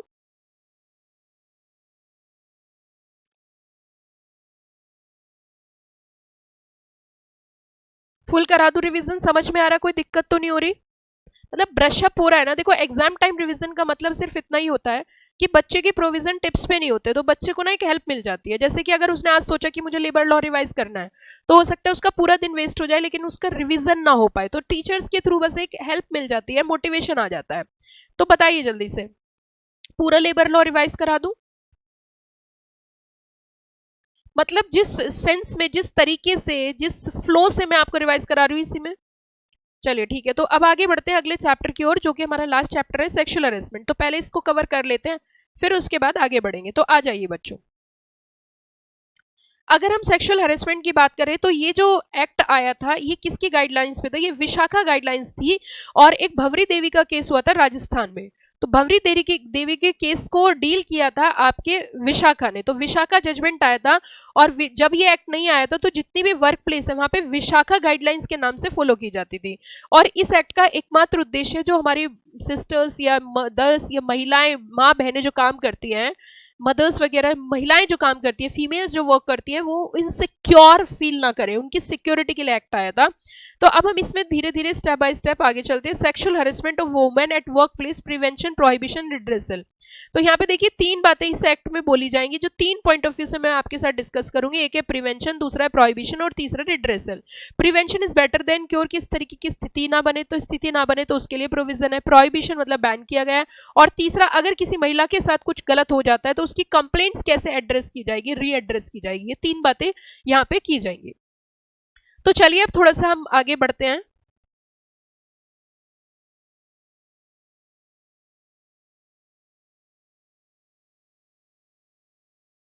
धीरे धीरे अब इसमें हम आगे चलते हैं। The act has been enacted with objective of preventing and protecting, with act of preventing and protecting women against workplace sexual harassment and ensure effective redressal of complaints। अगर किसी के साथ कुछ गलत होता है तो उसकी कंप्लेंट्स को भी एड्रेस किया जाए। The preamble of the act read as under act to provide protection against sexual harassment of women at workplace and prevention, उनकी कंप्लेंट्स को एड्रेस किया जाए। वायलेशन ऑफ फंडामेंटल राइट्स, जैसे कि आर्टिकल नंबर 14 और 15 की अगर हम बात करें, right to life and live with dignity, article 21 क्या कहता है? Right to practise any profession और to carry any occupation, trade और बिजनेस, जिसके अंदर क्या आ जाता है? Safe environment free from sexual harassment. जब एक महिला किसी वर्क प्लेस पे काम करती है और उसको सेफ फील नहीं होता तो वो अपनी परफॉर्मेंस भी अच्छी नहीं दे पाती है और वो अपना काम भी सही से नहीं कर पाती है, क्योंकि वो इनसिक्योर फील करती है और उसका मेंटली जो है वो टॉर्चर किया जाता है। तो मेंटली जब आदमी फिट नहीं होगा, मेंटली जब वो सही नहीं होगा, तो वो अपना मेंटल वर्क कैसे दे सकता है, वो अपनी परफॉर्मेंस कैसे दे सकता है? इसीलिए यहाँ पे इस एक्ट की स्थापना की गई। What is work place? आपके एग्जाम में यहाँ से केस स्टडी फॉर्मेट पे क्वेश्चन आ सकते हैं। What is work place in sexual harassment? तो देखिए, work place sexual harassment not only create insecure hostile working environment for women but also impede their ability to deliver today's competing world. जैसे कि आप सभी बच्चे जानते हो आज की डेट में इतना यूज और परफेक्ट कॉम्पिटिशन है, तो अगर महिला इनसिक्योर फील करेगी तो वो अपना मेंटली जो है वो अपना अच्छा अपनी एबिलिटी के हिसाब से परफॉर्मेंस भी नहीं दे पाएगी। तो परफॉर्मेंस की वजह से उसकी एडवर्सली अफेक्ट होगा social economic growth and put them physical and emotional suffering. तो form of work place sexual harassment, तो यहाँ पे इन्होंने बताया है, generally workplace sexual harassment refers to most common forms of inappropriate behaviour quid pro quo this for that explicit promise of preferential detrimental treatment. मतलब बहुत सारी महिलाओं को सिर्फ इस चीज के बेसिस पर कि आपका प्रमोशन हो जाएगा, आपको ये जॉब इंक्रीमेंट हो जाएगा, आपको ये इंक्रीमेंट हो जाएगा, इस तरीके से इंड्यूस किया जाता है। Hostile work environment creating hostile intimating of an offensive work environment humiliating treatment affect her health और सेफ्टी। एप्लीकेबिलिटी की अगर हम बात करें तो ये सिर्फ और सिर्फ ऑर्गेनाइज सेक्टर्स पर नहीं है, अनऑर्गेनाइज सेक्टर्स पे भी है, क्योंकि महिलाएं अनऑर्गेनाइज सेक्टर्स में भी काम करती है। यहाँ पे इन्होंने कहा किस किस जगह एप्लीकेबल है, चाहे गवर्नमेंट बॉडीज है, प्राइवेट पब्लिक सेक्टर है, नॉन गवर्नमेंट ऑर्गेनाइजेशन है, मतलब एनजीओ है, organisation carry out commercial vocational entertainment industrial financial activity, hospitals, education institutes, sports institutions. अगर हम डेफिनेशन की बात करें तो देखिए, एग्रीड वुमेन का मतलब क्या है? What do you mean by the agreed women? किसी भी एज की महिला हो सकती है, इसमें एज डिफाइन नहीं करी गई है, और जिसके साथ सेक्सुअल हेरेसमेंट हुआ है और कहां पर हुआ है, अब ये देख लीजिए, in relation to dwelling place house और वुमेन ऑफ एनी एज। ऐसा होता है जो महिलाएं आपके घरों में काम करती हैं उनके साथ भी कई बार दुर्व्यवहार और गलत ट्रीटमेंट किया जाता है, तो वो भी यहाँ पे वो पॉइंट भी इन्होंने कवर किया है। आगे यहाँ पे इन्होंने ये बोला, act recognise right of every women to safe and secure environment, और चाहे महिला खुद से काम कर रही है, किसी एजेंट के थ्रू काम कर रही है, सभी इसमें कवर किए गए हैं। कॉन्ट्रैक्टर वर्कर, सबसे ज्यादा ट्रेनीज को कवर किया। ट्रेनीज के साथ कोई भी पोजीशन का इन्फ्लुएंस नहीं किया जाएगा, चाहे ट्रेनी, अप्रेंटाइज और any other. Who is working in dwelling places पे ज्यादा फोकस किया, जो महिलाएं घरों में काम करती हैं उनको भी यहाँ पे कॉप अप किया। अब देख लीजिए, सेक्सुअल हरेसमेंट का मतलब क्या है? सेक्सुअल हरेसमेंट का मतलब है बिना सामने वाले की परमिशन के, इसे बोलते हैं अनवेलकम एक्ट्स और बिहेवियर, डायरेक्टली और इनडायरेक्टली। आप किसी भी तरीके से फिजिकल कॉन्टैक्ट इन एडवांस होने जा रहे हो, या आप कुछ गलत तरीके के फेवर्स डिमांड कर रहे हो, है ना, या आप कुछ रिमार्क शो कर रहे हो, या कोई प्रोनोग्राफी या पोर्नोग्राफी जो है गलत तरीके की मूवीज शो कर रहे हो, इस तरीके की चीजें यहाँ पे इसमें कवर की गई हैं। आगे अगर हम बात करें, जैसे कि मैंने आपको बताया था, विशाखा जजमेंट की गाइडलाइंस इस पे आई थी, और जब तक ये एक्ट पिक्चर में नहीं आया था तो विशाखा की गाइडलाइंस का ही पालन किया गया था वर्क प्लेस पर। The key distinction feature, conduct is unwanted and unwelcome by the recipient. उसी के साथ example would be work environment where individual is subject to unwelcome comments about her body type resulting in the women employee feeling embarrassed. आपको किसी की body पे भी कोई comment नहीं करना, you are looking so smart, whatever, इस तरीके के भद्दे कमेंट्स नहीं करने हैं। उसी के साथ साथ अब यहाँ पे वर्क प्लेस जो है ना, डेफिनेशन मुझे लगता है काफी ज्यादा इंपॉर्टेंट है, काफी ज्यादा इंपॉर्टेंट है। जैसे कि डिपार्टमेंट, ऑर्गेनाइजेशन, अंडरटेकिंग, चाहे वो सरकारी है, गैर सरकारी है, कोऑपरेटिव सोसाइटी है, एनपीओ है, एनजीओ, सब इसमें कवर किए। प्राइवेट सेक्टर ऑर्गेनाइजेशन भी इसमें कवर की, इवन सोसाइटी है, trust, establishment, institutions, undertakings, private venture, NGO, सब कवर किए। हॉस्पिटल और नर्सिंग होम्स इसमें कवर किया है। स्पोर्ट्स इंस्टीट्यूट्स, स्टेडियम्स, जैसे कि आप सभी बच्चों को, आपसे छिपा नहीं है, कुछ दिन पहले ही हरियाणा के बहुत सारी महिला प्लेयर्स ने, जिसमें आपने सुना होगा विनेश फोगाट, साक्षी मलिक, इन सब लोगों ने धरना दिया था, और वो जो है बेसिकली स्पोर्ट्स में ही थे, तो इन्होंने sports institute, stadium, sports complex, competitive और गेम्स वेन्यू को भी कवर किया। Any place visited employee arising out during course of employment, transportation, अगर आप अपनी बिजनेस प्लेस से कहीं बाहर किसी व्हीकल से जा रहे हो, किसी बिजनेस प्लेस के अलावा अगर आप उनके घर पर भी जा रहे हो बिजनेस वर्क से, तो वो भी कवर किया गया। घरों को भी यहाँ पे कवर किया। कंप्लेंट कमेटी दो तरीके से बनाई गई है, एक आईसीसी है और दूसरी एलसीसी है। आईसीसी की बात करें इंटरनल कंप्लेंट्स कमेटी, एलसीसी की बात करें लोकल कंप्लेंट्स कमेटी। तो यहाँ पे दोनों का गठन किया गया है और सेक्शन 4 के तहत इन्होंने बोला कि एम्प्लॉयर जो है ना आईसीसी कॉन्स्टिट्यूट करेगा, कहां पर, हर एक ब्रांच और ऑर्गेनाइजेशन में जहां पे 10 से अधिक महिलाएं काम करती है, ताकि महिलाओं की कंप्लेंट्स को सुना जा सके। तो देखिए, mandatory constitution of internal complaints committee, every employer of workplace shall order in writing constitute committee to be known as ICC, where office or administrative unit of workplace are located at different places, divisional, subdivisional level, internal committee shall be constituted all administrative units। ICC के अंदर कौन कौन रहेगा? Presiding officer, presiding officer में जो main officer होगा वो महिला होगी सीनियर लेवल की, और उसी के साथ साथ अदर जो वर्कर्स को है, administrative units or workplace referred in subsection, in case other offices administrative units of workplace do not have senior level women, तो आप कहीं और से भी उनको बुला सकते हैं। मेंबर्स होंगे कम से कम 2 मेंबर्स रहेंगे, और वुमेन और have had experience in social work और legal knowledge. External members, NGO की संस्थाएं जो होती है जो महिलाओं के प्रोटेक्शन के लिए काम करती है, उनमें से बुलाया जाएगा। टेन्योर की बात करेंगे तो 3 इयर्स का टर्म है। फीस एक्सटर्नल मेंबर्स को पे की जाएगी। अगर कोई भी कैजुअल वैकेंसी होती है उसे फिल करेगा presiding officer. Contravene of the provision of section 16, अगर सेक्शन 16 का, सेक्शन 16 का उल्लंघन करते हैं, सेक्शन 16 का उल्लंघन क्या है? हैज बीन, जो ये यहाँ पे इन्होंने कहा has been convicted for any offence, अगर किसी ऑफेंस में आप दोषी पाए जाते हो, और found guilty in disciplinary proceedings, abused his position, आप अपनी पोजीशन का गलत तरीके से इस्तेमाल करते हो। आगे एलसीसी की बात करिए। एलसीसी जो है डिस्ट्रिक्ट लेवल पे होती है। जो कंपनीज, जो ऑर्गेनाइजेशन आईसीसी कॉन्स्टिट्यूट नहीं कर पाती, तो उनके यहाँ पे establish where ICC has not been constituted having less than employees है उनके यहाँ, तो वहाँ पे एलसीसी का रेफरेंस होता है। एलसीसी स्पेशल रिलेवेंस रखती है डोमेस्टिक वर्कर्स जो घरों में काम करते हैं, और etcetera etcetera. Notification of district officer की अगर मैं बात करूं, सेक्शन 5 के तहत अप्रोप्रिएट गवर्नमेंट नोटिफाई करती है district magistrate, additional district magistrate, collector, deputy collector as a district officer, exercise power और discharge function. Constitution and jurisdiction of local committee according to section 6, यहाँ पे इन्होंने कहा कि एलसीसी आईसीसी को आपको जुरिस्डाइज करना है। Composition and tenure of LCC की अगर हम बात करें, कौन कौन मेंबर्स होंगे? चेयरपर्सन होंगे जिसमें सोशल वर्कर रहेंगे, 1 मेंबर होगा nominated amongst women worker, 2 members होंगे shall be women to be nominated by NGOs, NGO से रहेंगे, और 1 nominee should be preferably have a background in law and legal knowledge. आगे ये भी बोला है कि एससी और एसटी से भी आपको एक महिला को रखना पड़ेगा। टर्म ऑफ ऑफिस की बात करें 3 इयर्स का है। वैकेंसी अगर कोई भी हो जाती है, वैकेंसी होने की क्या ही वजह हो सकता है, फ्रेश नॉमिनेशन किया जाएगा। आपने सेक्शन 16 का उल्लंघन किया, कन्विक्टेड है, गिल्टी है, या अपनी पोजीशन का गलत इस्तेमाल कर रहे हैं। ग्रांट्स एंड ऑडिट की बात करेंगे। ग्रांट कौन देगा? सेंट्रल गवर्नमेंट देगी। किसको देगी? स्टेट गवर्नमेंट को देगी। एसडी कहाँ ट्रांसफर करेगा? एजेंसी को, एजेंसी डिस्ट्रिक्ट ऑफिसर को, और ऑडिट किसका होगा? एजेंसी का। कौन करेगा? Accountant general state. अब हम कंप्लेंट्स की बात कर लेते हैं। कंप्लेंट का क्या नियम है? अगर किसी भी महिला के साथ कुछ गलत हुआ है तो सेक्शन नंबर 9 के तहत उसका कंप्लेंट का फाइलिंग का प्रोसीजर ये होगा, महिला लिखित में, अगर वो लिखने लायक खुद नहीं है, ऐसी कंडीशन में खुद से कंप्लेंट नहीं लिख सकती, तो वो किसी की मदद भी ले सकती है। कितने दिन के अंदर? 3 महीने के अंदर, जब एक्सीडेंट, लास्ट इंसिडेंट उसके साथ हैपन हुआ है, अगर चेन ऑफ इंसिडेंट है तो लास्ट इंसिडेंट हैपन हुआ है।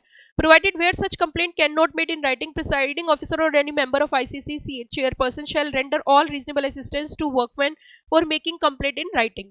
एक्सटेंशन ऑफ टाइम की अगर हम बात करें, provided further that ICC, as the case may be, LCC for reasons to be recorded in writing, extend the time limit not exceeding 3 months.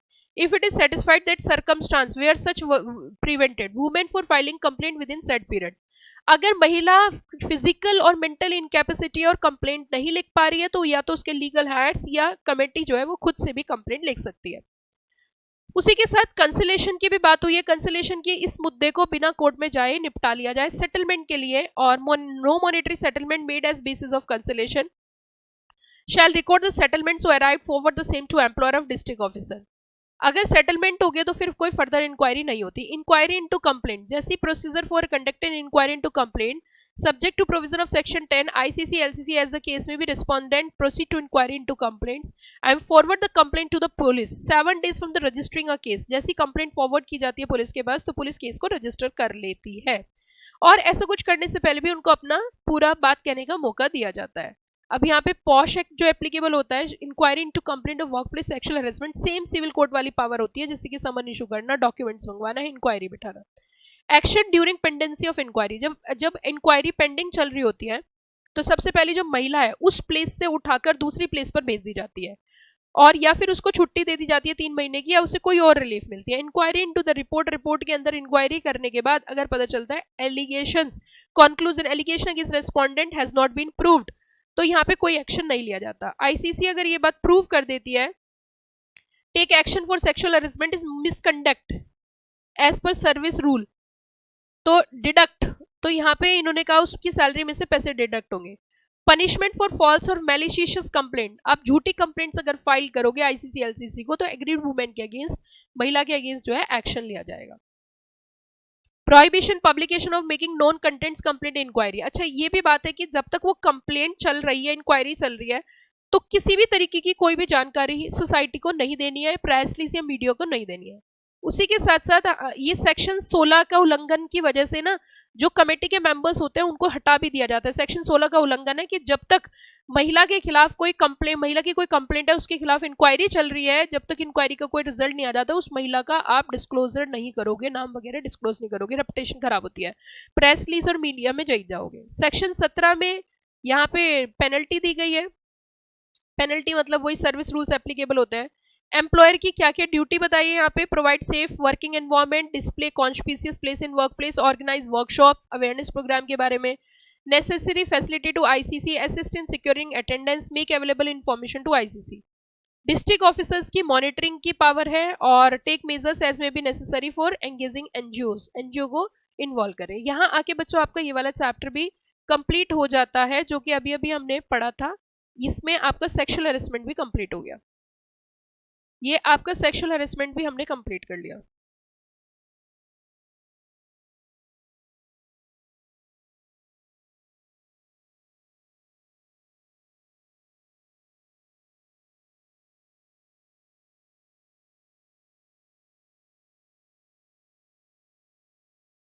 अगले चैप्टर की ओर चलते हैं, that is the social securities legislation, chapter number 6।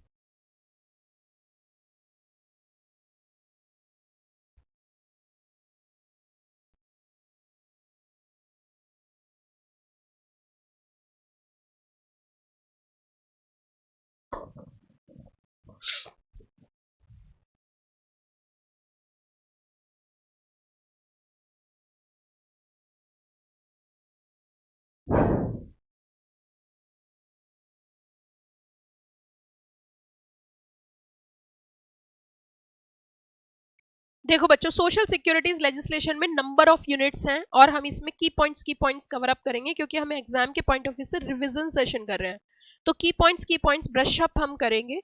तो देख लीजिए, social securities legislation ESI, पहले ESI act का मैं पूरा ऑब्जेक्ट बता देती हूँ। एम्प्लॉयज स्टेट इंश्योरेंस एक्ट 1948 जो है, इसमें क्या किया जाता है, जो एम्प्लॉयज जो वर्कर्स काम करते हैं उनको इंश्योरेंस दिया जाता है। किस चीज का इंश्योरेंस दिया जाता है कि अगर वर्कर काम कर रहे हैं, वो बीमार है, मेटर्निटी लीव है, टेम्परेरी डिसेबल हो गए, परमानेंट डिसेबल हो गए, उनकी डेथ हो गई इंजरी की वजह से, और उसकी वजह से उनकी अर्निंग कैपेसिटी अफेक्ट हुई है, तो उसको भरपाई करने के लिए इस एक्ट का उद्देश्य है कि उस ऑर्गेनाइजेशन की तरफ से उस अगर डेथ हो जाती है तो उसके घर वालों को और उसके ऊपर जो डिपेंडेंट है उनको वो अफेक्ट ना हो और उनके साथ दिक्कत ना हो, तो जिंदगी के साथ भी और जिंदगी के बाद भी। चलिए जी, ईएसआई एक्ट की बात करते हैं। Integrated need based social insurance scheme है that protect the interest of worker in contingency, जैसे कि sickness, maternity, temporary disablement, permanent disablement. Act also guarantee good medical care to worker and their immediate dependents, जो उनके ऊपर dependents हैं। अब उसी के साथ साथ यहाँ पे एम्प्लॉयमेंट इंजरी की बात करते हैं। इंजरी का मतलब क्या है? इंजरी का मतलब यहाँ पे इन्होंने साफ बोला है कि एक्सीडेंट हुआ है, ऑक्यूपेशनल डिसीज है। ऑक्यूपेशनल डिसीज जैसे कि डाइज का, फिक्सचर्स का काम होता है और वहाँ पे बहुत ज्यादा पॉल्यूशन होता है, उस पॉल्यूशन की वजह से किसी व्यक्ति को अगर अस्थमा हो जाता है और उसकी अस्थमा से मृत्यु हो जाती है तो वो ऑक्यूपेशनल डिसीज मानी जाती है। In the course of employment अगर आपको किसी तरीके की कोई डिसीज हो जाती है। उसी के साथ साथ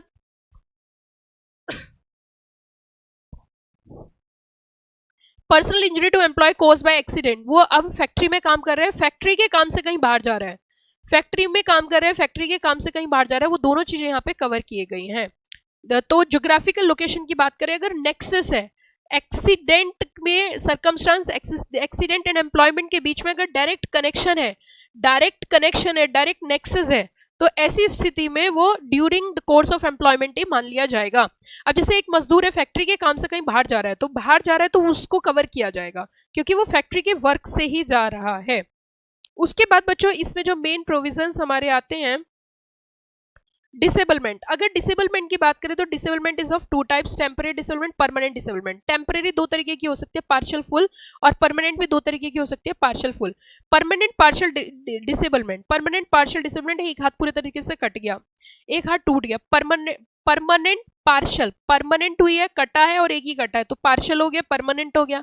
अब सुनो, अगर दोनों हाथ कट गए तो टोटल परमानेंट डिसेबलमेंट, अगर दोनों हाथ टूट गए तो टेम्परेरी टोटल डिसेबलमेंट, अगर एक हाथ टूट गया टेम्परेरी पार्शियल डिसेबलमेंट। ठीक है, तो ये सारी डिसेबलमेंट की बातें हुई हैं। Condition resulting employment injury which require medical treatment render employment as a result of injury. उसके बाद ईएसआई की अगर हम बात करें, ईएसआई एक्ट जो है बेसिकली सभी फैक्ट्रीज के ऊपर एप्लीकेबल होता है और इसके अंदर कुछ सर्टेन बेनिफिट्स प्रोवाइड किए जाते हैं। डिस्प्यूट अगर कुछ होता है तो ईएसआई कोर्ट है। एडमिनिस्ट्रेशन ऑफ ईएसआई स्कीम की अगर हम बात करें तो ईएसआईसी कॉर्पोरेशन में सारा पैसा जाता है, जो कि गवर्नमेंट के द्वारा बनाई गई एक बॉडी कॉर्पोरेट है। कॉन्स्टिट्यूशन की अगर हम बात करें, chairman, vice chairman, interest of employees, state government, 3 members of parliament, director general, ex officio.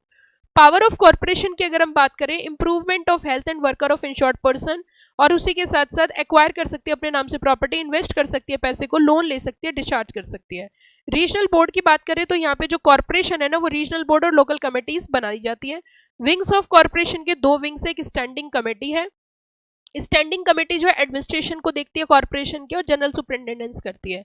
Medical benefit की बात करें, council empowers central government to constitute medical benefit council, जिसका मेन काम क्या है, एडवाइस करना कॉर्पोरेशन को, और पावर ड्यूटीज ऑफ इन्वेस्टिगेट करना और अदर ड्यूटीज परफॉर्म करना है। ये साई फंड है जिसमें सारा कॉन्ट्रीब्यूशन जाता है।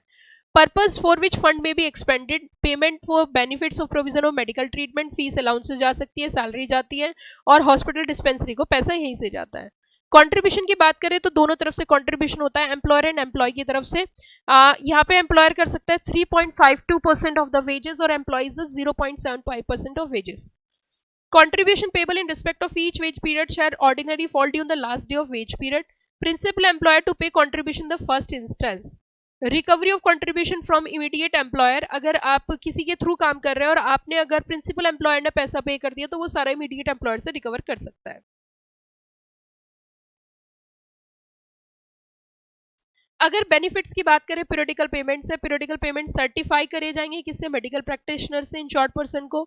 और periodical payment suffering from disablement है, डिपेंडेंट्स के लिए पैसा है, मेडिकल ट्रीटमेंट के लिए पैसा है, अगर डेथ हो जाती है फनरल एक्सपेंसेस है। ईएसआई कोर्ट की अगर हम बात करें, ये जो कोर्ट है यहाँ पे जब भी कभी कोई डिस्प्यूट हो जाता है एम्प्लॉयर और एम्प्लॉय के बीच में इंश्योरेंस को लेके, तो यहाँ पर जाता है। कोर्ट के अंदर जजेस होते हैं स्टेट गवर्नमेंट के और legal practitioner of 5 years, judicial officer, और appoint the same court of 2 or more local areas. Matters to be decided by EI court, जो डिस्प्यूट होते हैं jurisdiction of adjudicate whether by person employ, rate of wages को लेके, तो वो ये सब रिजॉल्व करते हैं। एग्जेम्पशन, अगर यहाँ पे अप्रोप्रिएट गवर्नमेंट चाहे तो नोटिफिकेशन से इस एक्ट के कुछ प्रोविजन की एग्जेम्पशन दे सकती है। Come to the next, that is the PF act. अब हम अगले एक्ट की ओर बढ़ेंगे और वो हमारा है पीएफ एक्ट। पीएफ एक्ट में हम 3 चीजें पढ़ेंगे, एक तो प्रोविडेंट फंड होगा, एक पेंशन स्कीम होगी और एक इंश्योरेंस स्कीम होगी। 3 प्रोविजंस इस एक्ट के अंदर कवर किए जाएंगे। One is a provident fund scheme, pension scheme, insurance scheme. Application of the act की अगर हम बात करें, हर एक एस्टेब्लिशमेंट और फैक्ट्री पे लागू होता है जहाँ पे 20 उससे अधिक लोग काम करते हैं। अदर एस्टेब्लिशमेंट एम्प्लॉइंग 20 और मोर वर्कर्स अगर काम करते हैं, लेकिन इसमें आपकी जो आपकी जो अप्रोप्रिएट गवर्नमेंट है नोटिस इशू करती है और कम से कम 2 महीने का टाइम होता है। 2 महीने पहले नोटिस देते हैं अप्लाई करने से पहले, और अगर नोटिस में ये भी बात लिखी होती है कि अगर हम अप्लाई ना करें तो उसके पीछे क्या रीजन है।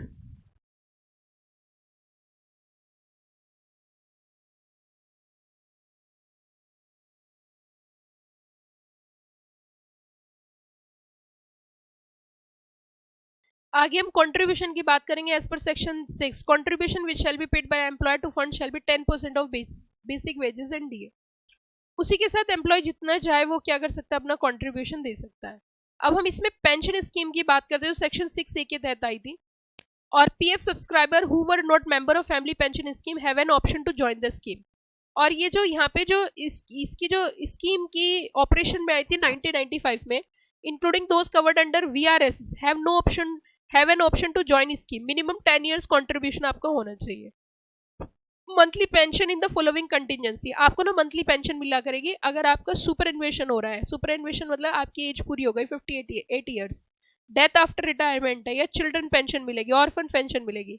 फिर deposit linked insurance benefit to the employees establishment class of establishment जिनके ऊपर एक्ट एप्लीकेबल होता है, और इसमें मात्र 1% पैसा देना होता है और आपका अलग से इंश्योरेंस हो जाता है। एडमिनिस्ट्रेशन एक्सपेंसेस है, नॉमिनेशन ये वगैरह है सब। प्रोटेक्शन अगेंस्ट अटैचमेंट, कभी भी जो आपका पीएफ का पैसा होता है उसके अगेंस्ट कोई भी कोर्ट ऐसा इशू नहीं कर सकती, ये पैसा अटैच हो जाएगा, वो सिर्फ उसके लिए ही होती है, और पावर ऑफ एग्जाम्पशन है। उसके बाद बच्चों मैटरनिटी बेनिफिट एक्ट आ जाता है। मैटरनिटी बेनिफिट एक्ट होता है महिलाओं के लिए, जो महिला प्रेगनेंसी में होती है, बच्चा होने वाला होता है या हो चुका होता है, उनके बेनिफिट्स के लिए। Employment of women in certain establishment, maternity benefit का मेन एम है, क्योंकि जब वो महिला ऐसी स्थिति में होती है तो वो उतना फिजिकल फिट नहीं फील करती है, और लेकिन उसे पैसे की जरूरत होती है, तभी तो वो मजदूरी कर रही है। लेबर लॉ पढ़ रहे हैं हम यहाँ पे, तो वो तभी तो मजदूरी कर रही है, तो इस चीज को ध्यान में रखते हुए उसको कुछ बेनिफिट्स दिए जाते हैं उसके फिजिकल फिटनेस को देखते हुए। Maternity benefit act applicable to all mines, factories, plantation, shops और एस्टेब्लिशमेंट।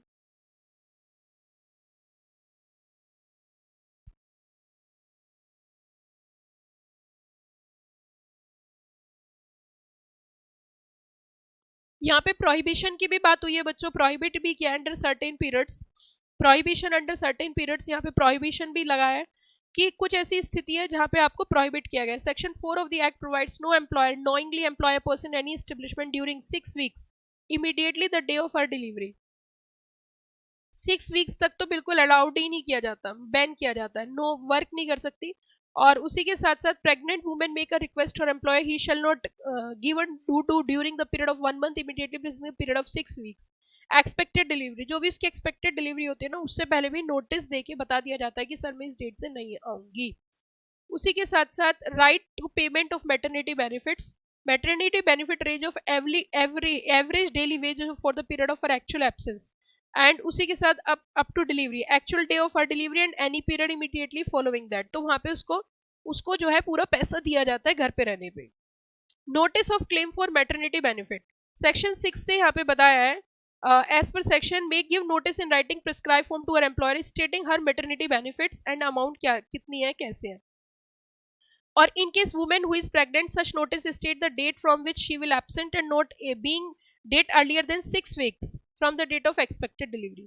नर्सिंग ब्रेक्स ले सकती है after delivery, rest interval, period of creche facility, अगर 50 या उससे अधिक महिलाएं काम करती हैं तो आपको क्या करना है कि क्रैच फैसिलिटी देनी है, और वुमेन जो है 4 विजिट लेगी एक दिन के अंदर, 4 टाइम्स जा सकती है और अपने बच्चे से मिलिए, रजिस्टर मेंटेन करने और पेनल्टी है कॉन्ट्रावेंशन की।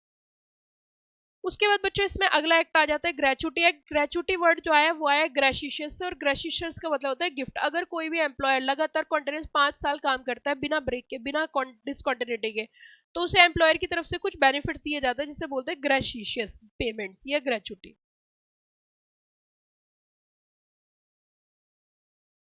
ग्रेशिशियस पेमेंट या फिर क्या बोला जाता है, ग्रेचुटी।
हाँ जी बच्चों।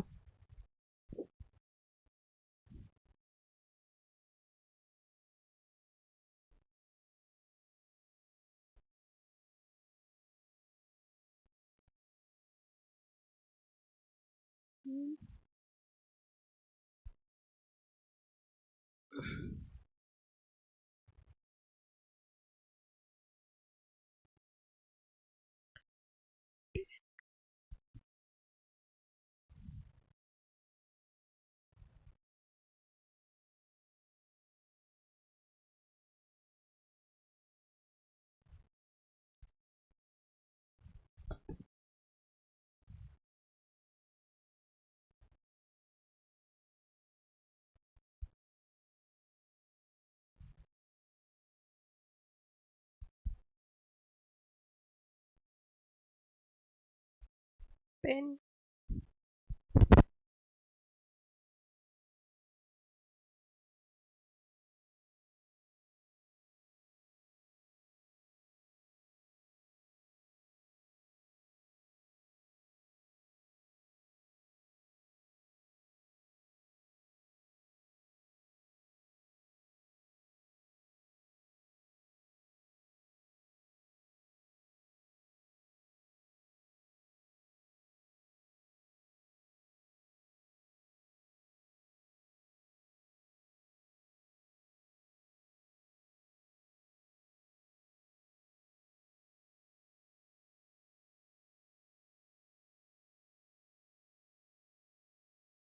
Next is gratuity act, right.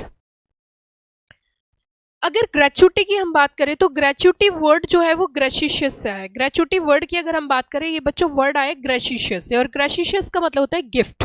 ठीक है, तो गिफ्ट किसकी तरफ से मिलता है? एम्प्लॉयर की तरफ से एम्प्लॉय को दिया जाता है। और कब दिया जाता है? अगर वो कॉन्टिन्यूस वर्क करता है, कॉन्टिन्यूस सर्विस ऑफ 5 years। अगर किसी ऑर्गेनाइजेशन में बिना इंटरप्शन के, बिना ब्रेक के वो लगातार 5 साल काम कर देता है, तो वो कंटिन्यूस सर्विस हो जाती है और उसके बाद उसे गिफ्ट मिलता है। गिफ्ट के रूप में ग्रेचुटी दी जाती है। गिफ्ट के रूप में क्या दी जाती है? ग्रेचुटी दी जाती है। तो अब देखते हैं इसके प्रोविजंस क्या क्या है। प्रोविजंस क्या क्या है, एक बार ऑडियो वीडियो क्लियर है ना? चलिए, तो प्रोविजंस समझ लेते हैं, क्या क्या प्रोविजंस हैं वो सारा देख लेते हैं।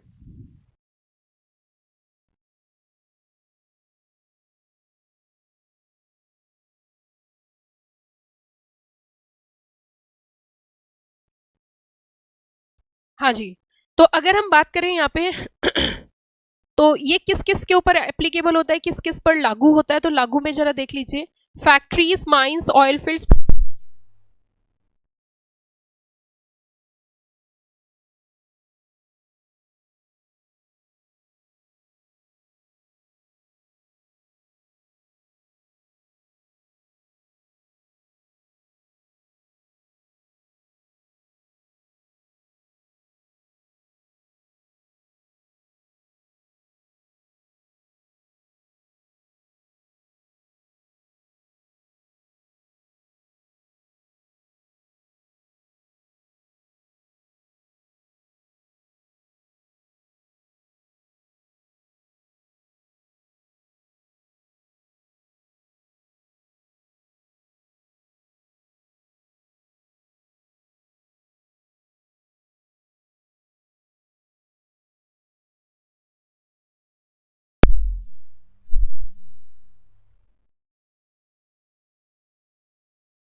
चलिए बच्चों, तो अगर हम एप्लीकेशन की बात करें तो यहाँ पर ना बेसिकली इन्होंने साफ बोला, application of the act employed person depend on 2 factors.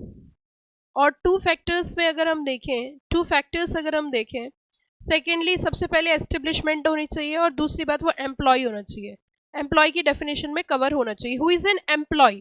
अब यहाँ पे एम्प्लॉय का मतलब क्या है? एम्प्लॉय किसे बोला गया है, किसको कह सकते हैं हम एम्प्लॉय? तो एम्प्लॉय के रूप में इन्होंने यहाँ पे बोला, एम्प्लॉय के रूप में इन्होंने यहाँ पे बोला, has been amend gratuity amendment act cover teachers in education institutions retrospectively in the 1997। और यहाँ पे सुप्रीम कोर्ट का जजमेंट आया था प्राइमरी टीचर्स एसोसिएशन से कि अब टीचर्स भी कवर होंगे, और चाहे उसके एम्प्लॉयमेंट के टर्म्स एक्सप्रेस्ड है या एम्प्लॉयड है, वर्क ऑफ मैनुअल और अदरवाइज, और in connection of work of a factory, mine, oil field, mine, oil field, plantation, port, railway, company, shop और other establishment. to which act applies but does not include any such person who hold a post under the central government, और वहाँ पे central government specially उन्हें अलग तरीके के benefits अगर दे रहे हैं तो, अलग तरीके से अगर बेनिफिट्स प्रोवाइड कर रहे हैं तो, ठीक है। अब यहाँ पे कॉन्टिन्यूस सर्विस का मतलब समझते हैं कि what do mean by the continuous service.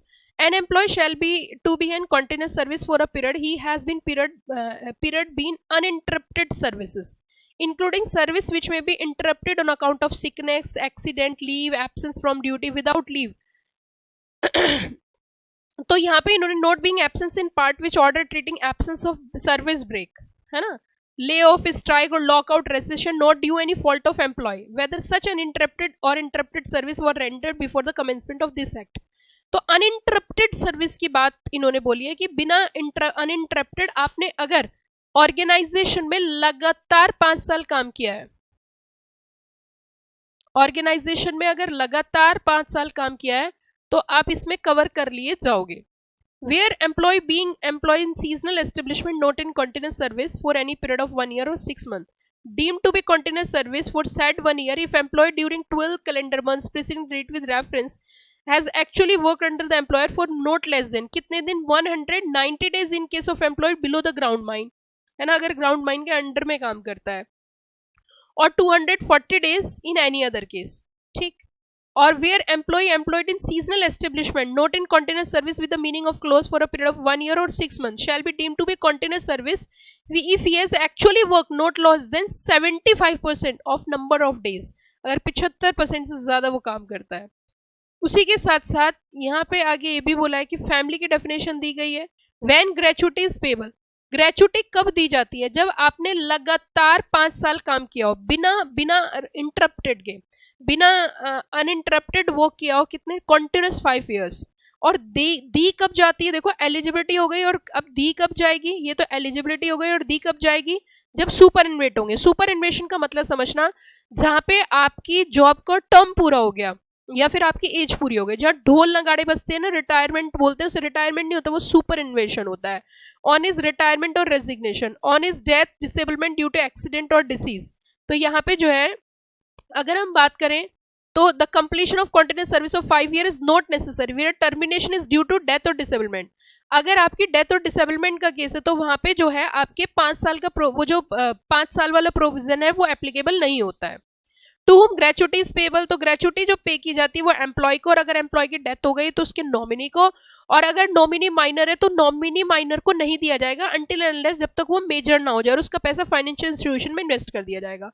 Amount of gratuity is payable, maximum amount is 20 lakh, पहले 10 लाख थी लेकिन 10 लाख से लिमिट बढ़ा के 20 लाख कर दी 2018 से।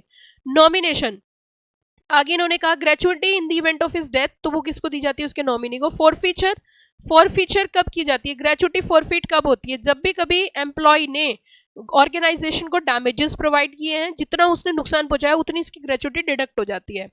और सुनिए, अब यहाँ पे इन्होंने ये भी बात बोली है कि where service of employee has been terminated for what, उसने दंगे फैलाए हैं, मॉरल टर्पिडेड ऑफेंस किया है, और या in such case gratuity payable to employ में भी होली या पार्शली फॉरफिट हो जाती है, डिडक्ट नहीं होगी, फॉरफिट हो जाएगी। उसी के साथ साथ या होल्ड कर दी जाएगी। एग्जाम्पशंस, गवर्नमेंट चाहे तो कुछ एग्जाम्पशंस दे सकती है, right and obligation just read करना है, उसमें से इतना नहीं आता। रिकवरी ऑफ ग्रेचुटी की बात कर लेते हैं। अगर ऑर्गेनाइजेशन एम्प्लॉय को ग्रेचुटी नहीं देती तो यहाँ पे जो है आपके कलेक्टर के पास पावर होती है, वो नोटिस इशू करके एम्प्लॉयर की ऑर्गेनाइजेशन से रिकवर कर सकते हैं, तो प्रॉपर्टी बेचकर और पैसे रिसीव किए जा सकते हैं। प्रोटेक्शन ऑफ ग्रेचुटी की मैं बात करूं, कभी भी किसी कोर्ट का आदेश नहीं आ सकता है कि ग्रेचुटी के पैसे से एम्प्लॉय की रिकवर कर लो, तो रिकवरी नहीं, यहाँ पे अटैचमेंट नहीं हो सकती। अप्रेंटाइज एक्ट बच्चों बहुत ही छोटा सा, इसे जस्ट अप्रेंटाइज के छोटे छोटे नियम्स हैं वो जस्ट आप रीड कर लेना, क्योंकि इसमें से कुछ ज़्यादा खास आता भी नहीं है अप्रेंटाइज से।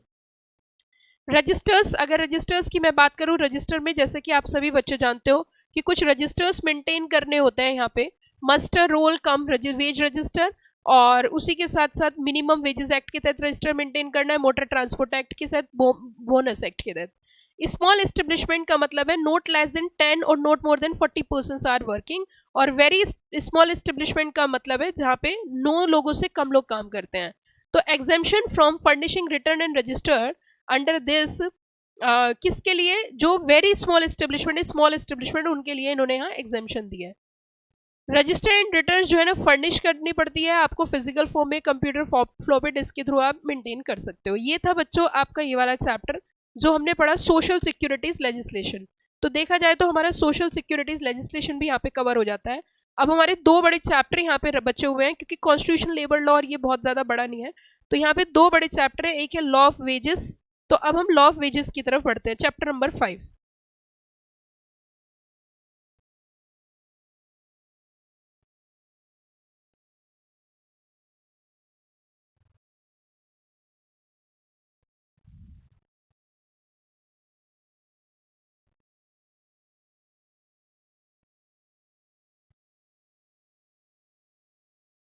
लॉ ऑफ वेजेस का रिवीजन करते हैं।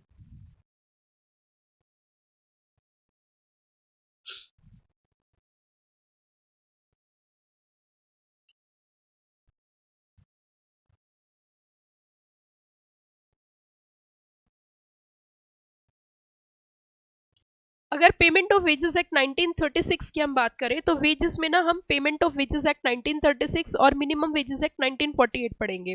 सबसे पहले पेमेंट ऑफ वेजेस एक्ट की बात कर लेते हैं। इसका जो मेन ऑब्जेक्टिव है एक्ट का वो क्या है कि पहले ना 1936 से पहले जो पैसे ही नहीं देते थे ऑर्गेनाइजेशन, बस एम्प्लॉय को क्या दे देंगे, चावल दे दिया, चीनी दे दी, सेंट्रल कमोडिटी दे दी। अब ये एक्ट आने के बाद ये बात साफ होगी, भैया पैसे पैसे चाहिए, पैसे दीजिए, ये गुड्स वगैरह मत दो। तो मेन ऑब्जेक्ट जो था वो रॉन्ग प्रैक्टिसेस को एलिमिनेट करना था, eliminate wrong practices mode of payment define किया, और यहाँ पे रेगुलर इंटरवल के बेसिस पर पैसे दिए जाए, अनऑथराइज डिडक्शंस ना हो, ठीक है। और यहाँ पे ये एक्सटेंड जो है होल ऑफ इंडिया पे एप्लीकेबल होता था।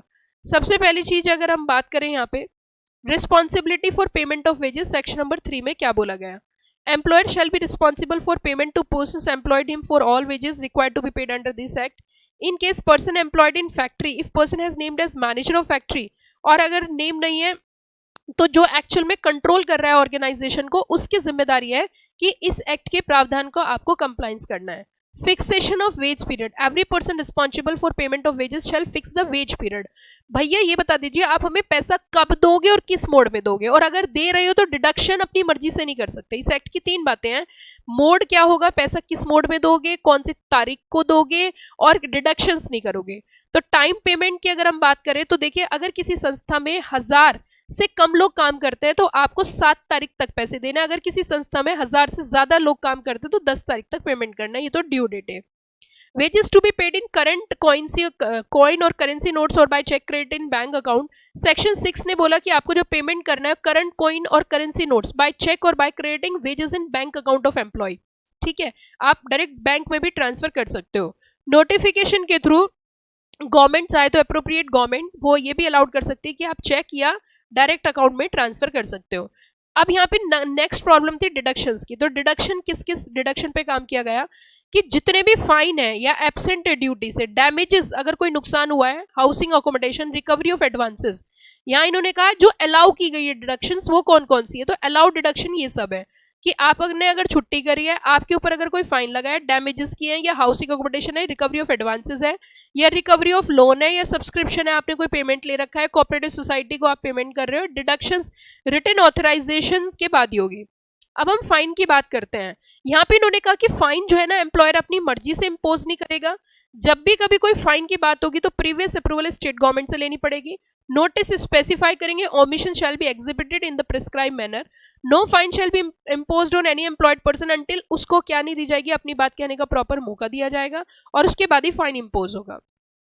किसी भी बच्चे पे under the age of 15 years पे कोई भी फाइन इम्पोज नहीं करोगे। आगे कोई भी फाइन आप इम्पोज नहीं करोगे। Employed person recovered from his installment after expiry of 90 days from the date it was imposed. आगे maintenance of register and record की बात करिए। Claim arising out of deduction from wages और डिले इन पेमेंट, मैलिशियस और vexation claims. Section 15 में बोला जो भी क्लेम आपके डिडक्शन से आ रहे हैं, delay in payment of wages है या मैलिशियस वेक्सेशन क्लेम्स है, तो एजी नोटिफिकेशन के थ्रू एनी कमिश्नर और वर्किंग कमिश्नर, एनी ऑफिसर और सेंट्रल गवर्नमेंट एक्सरसाइज कर सकते हैं ये वाले फंक्शंस। फिर उसके बाद बच्चों इसमें एक आ जाता है मिनिमम वेजेस एक्ट। अब वेजेस एक्ट और मिनिमम वेजेस एक्ट के बीच में अगर डिफरेंस की हम बात करें तो ये अंतर है कि वेजेस एक्ट में टाइम डिफाइन किया गया था और मोड और डिडक्शंस, लेकिन यहाँ पे मिनिमम तय किया गया है कि कम से कम आपको ये वाला पैसा तो देना ही पड़ेगा। तो fixation of minimum rate of wages की हम बात कर लेते हैं। तो यहाँ appropriate government shell fix minimum rate of wages. अब यहाँ इन्होंने कमेटरी सिस्टम बना रखा है। In case of employment specified part 2 schedule 1 minimum rate of wages may not be fixed for entire state.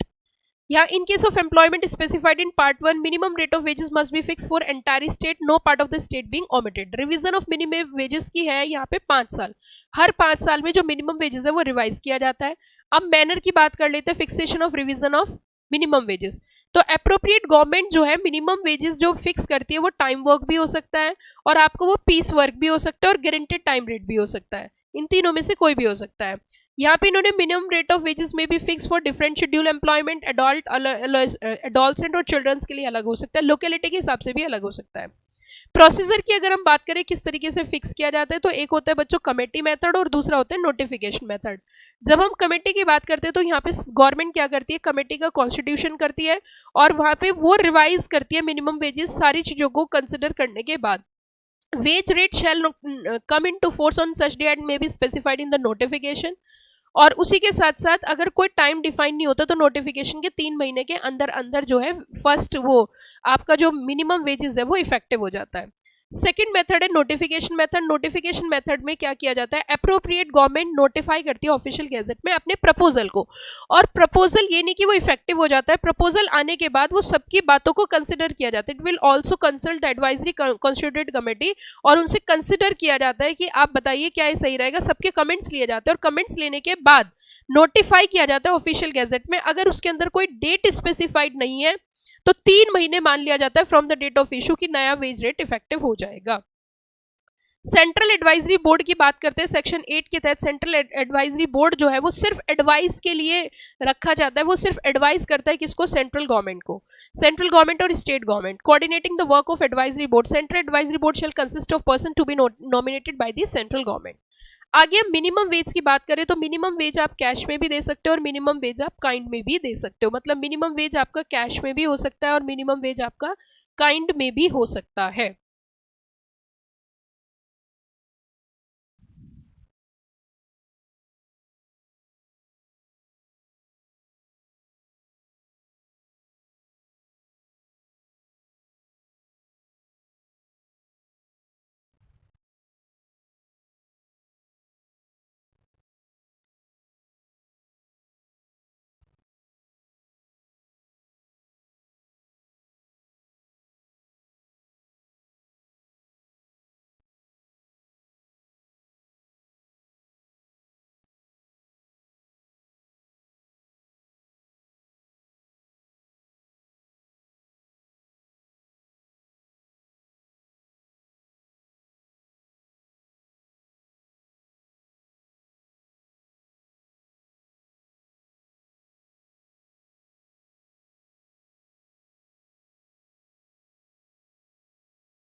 अगर मिनिमम वेज की बात करें, whether to be paid in cash और in kind, section 11 of the act provides minimum wage payable under this act shall be paid in cash with it has been custom to pay wages wholly partly in kind। तो एजी को satisfy करके आप kind में भी दे सकते हो। उसी के साथ payment of minimum wages is obligation of employer, payment less than minimum rate of wages notified by AG. Section 12 clearly lays down employer shall pay to every employ engaged in schedule employment. Fixing hour for normal working day. अब यहाँ पे fixing of minimum rate of wages without reference to working may not achieve the purpose of which wage are fixed. Fix number of work, provide a day of rest and provide for payment of work day, किस दिन आपको payment करना है। आगे का आगे, अब जो ऊपर वाले प्रोविजन है ना वो फॉलोइंग क्लासेस ऑफ एम्प्लॉयज के ऊपर भी एप्लीकेबल हो सकते हैं सब्जेक्ट टू सम कंडीशन। जो अर्जेंट वर्क के थ्रू काम करने आए, in the nature of preparatory और कॉम्प्लीमेंट्री है, इसेंशियल इंटरमीडिएट है, उनके लिए भी एप्लीकेबल हो सकते हैं। आगे हम पेमेंट ऑफ ओवर टाइम की अगर हम बात करें, whose rate of wage is fixed under this act the day or such longer wage period as may be prescribed, workers or any taxes of number of hours constituting। तो over time में जो rate दिया जाता है वो double rate होता है, मतलब जो आपको वेज रेट मिलता है उसका जस्ट डबल दिया जाता है ओवर टाइम में, जस्ट डबल रेट पे किया जाता है। उसी के साथ साथ अगर कोई आपका नॉर्मल वर्किंग डे से कम काम करता है तो उतना उसका अमाउंट जो है ना डिडक्ट कर दिया जाता है, लेस करता है तो ठीक है। Minimum rate of wages for piece work वो डिफाइन करते हैं। Maintenance of register and records. उसके बाद बच्चों इसमें आता है एक पेमेंट ऑफ बोनस एक्ट। अगर बोनस की हम बात करें तो बोनस एक्ट 1965 आया था, और बोनस एक्ट 1965 आने के पीछे ये कारण था कि बोनस दो तरीके से पे किया जाता है, एक on the basis of profitability और एक होता है on the basis of production. Actually क्या था कि अगर अलग अलग फैक्ट्री में अलग अलग तरीके का बोनस दिया जाएगा, उसके ऊपर कोई नियम नहीं होगा, तो स्ट्राइक ज्यादा होगी, तो स्ट्राइक को रोकने के लिए एक नियम बनाया था कि आप जो है बोनस मिनिमम और मैक्सिमम कितना और कैसे दे सकते हैं। तो यही बात है कि to maintain peace and harmony between the labours, इसलिए ये एक्ट आया था। एप्लीकेशन ऑफ द एक्ट की अगर हम बात करें, एवरी फैक्ट्री पे लगता है, एवरी अदर एस्टेब्लिशमेंट्स जो है उनके ऊपर लगता है। और act not to apply certain classes of employees. Insurance business में जो है सीमेन वगैरह है, registered listed under dock workers. और उसके बाद अब मेन पॉइंट्स हम इसमें कवर कर लेते हैं कि कौन कौन से मेन पॉइंट्स हैं।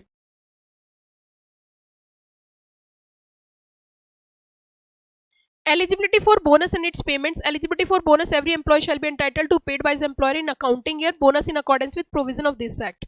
डिस्क्वालिफिकेशन फॉर बोनस की अगर हम बात करें, डिस्क्वालीफाई कब किया जाता है? अगर उसने फ्रॉड किए, दंगा किए, वायलेंट बिहेवियर है, या उसने चोरी करी है, या उसने साबोटाइज किया है, संपत्ति को नुकसान पहुंचाया, तो ऐसी स्थिति में उसका बोनस होल्ड हो सकता है, बोनस रोक दिया जाएगा। अब मिनिमम बोनस की बात करें, सेक्शन 10 कहता है कम से कम 8.33% ऑफ सैलरी और वेजेस आपका जो है मिनिमम बोनस रहेगा, और मैक्सिमम 20% जो है वो मैक्सिमम बोनस रहता है।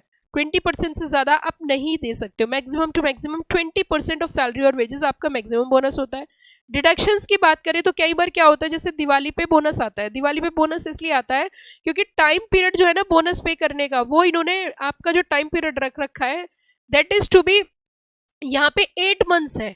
8 मंथ्स कहाँ से चेक किए जाते हैं? From the date of closing of its accounting year, और वो ज़्यादातर दिवाली के आसपास ही आता है, अक्टूबर नवंबर, तो इसलिए दिवाली पे बोनस देता है। लेकिन कई बार बोनस ना बीच में भी दे दिया जाता है, जैसे बीच में दुर्गा पूजा वगैरह है तो वो बोनस डिडक्ट कर लेते हैं।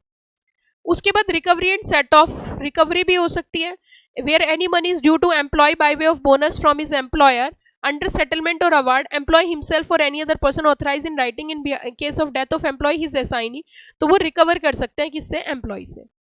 Bonus linked with production and productivity की अगर हम बात करें तो यहाँ पे प्रोडक्शन के बेसिस पर भी दिया जाता है, और यहाँ इन्होंने कहा कि in lieu of bonus based on profit general formula लगता है, और bonus under section 131A subject to minimum 8.33% maximum 20%। Power of exemption है, अगर एजी चाहे तो फाइनेंशियल पोजीशन को ध्यान में रखते हुए नोटिफिकेशन के थ्रू इन्हें एग्जेम्प्ट भी कर सकती है। आगे बच्चों इक्वल रेम्युनरेशन एक्ट है, इस एक्ट का ओवरराइडिंग इफेक्ट है ओवर अदर लॉज। यहाँ पे यही बोला है कि महिला और पुरुष अगर काम करेंगे तो सबको इक्वल वेज पीरियड होगा। सेक्शन 4 ने कहा कि रिक्रूटमेंट करते वक्त अगर सेम तरीके का काम कर रहे हैं, सेम व्यक्ति है, तो आप किसी भी तरीके का कोई पक्षपात नहीं करोगे। Authorities for hearing deciding and claims, महिलाएं जो है अगर उनको मान के चलिए उनके काम के हिसाब से पैसा नहीं मिलता तो वो क्लेम और कंप्लेंट्स फाइल कर सकते हैं, और इसमें आ गया maintenance of register and record. तो यहाँ पे आके आपका ये वाला चैप्टर भी जो है वो कंप्लीट हो जाता है, that is the law of wages. अब इसमें दो छोटे छोटे चैप्टर हैं, ये इंडस्ट्रियल रिलेशन डिस्प्यूट और कॉन्स्टिट्यूशन ऑफ लेबर लॉज। ये 1, 2 मतलब देखा जाए तो 3 चैप्टर जो है छोटे छोटे हमारे रह गए हैं। फर्स्ट चैप्टर तो जैसे कि आप जानते ही हो 5-6 पेज का है, दूसरा चैप्टर 4 पेज का है। तो ये छोटे छोटे चैप्टर हैं, ये आप खुद से रिवाइज कर लेना, नहीं तो अगले सेशन में मैं आपको रिवाइज करा दूंगी। ये बड़े बड़े चैप्टर्स से जो हमने किए हैं, ठीक है। चलिए जी, यहाँ आके आपके लेबर लॉ का भी काफ़ी हद तक लगभग 85% हमने पोर्शन यहाँ पे कवर कर लिया। 85% सिर्फ इंडस्ट्रियल रिलेशन डिस्प्यूट वाले चैप्टर को और स्टैंडिंग लेबर, ये 2 चैप्टर और स्टार्टिंग के 2 चैप्टर जो छोटे छोटे इन्हें छोड़ के हमने सारे चैप्टर यहाँ पे रिवाइज कर लिए। सिर्फ ये वाले चैप्टर्स हमारे रह गए हैं, ये छोटे छोटे चैप्टर है, पहला, दूसरा और आपका तीसरा चैप्टर। तीसरा तो हो गया, चौथा चैप्टर, फोर्थ चैप्टर छोड़ के, फर्स्ट, सेकंड और फोर्थ को छोड़कर बाकी हमारे सारे चैप्टर यहाँ पे क्या हो जाते हैं? कवर हो जाते हैं।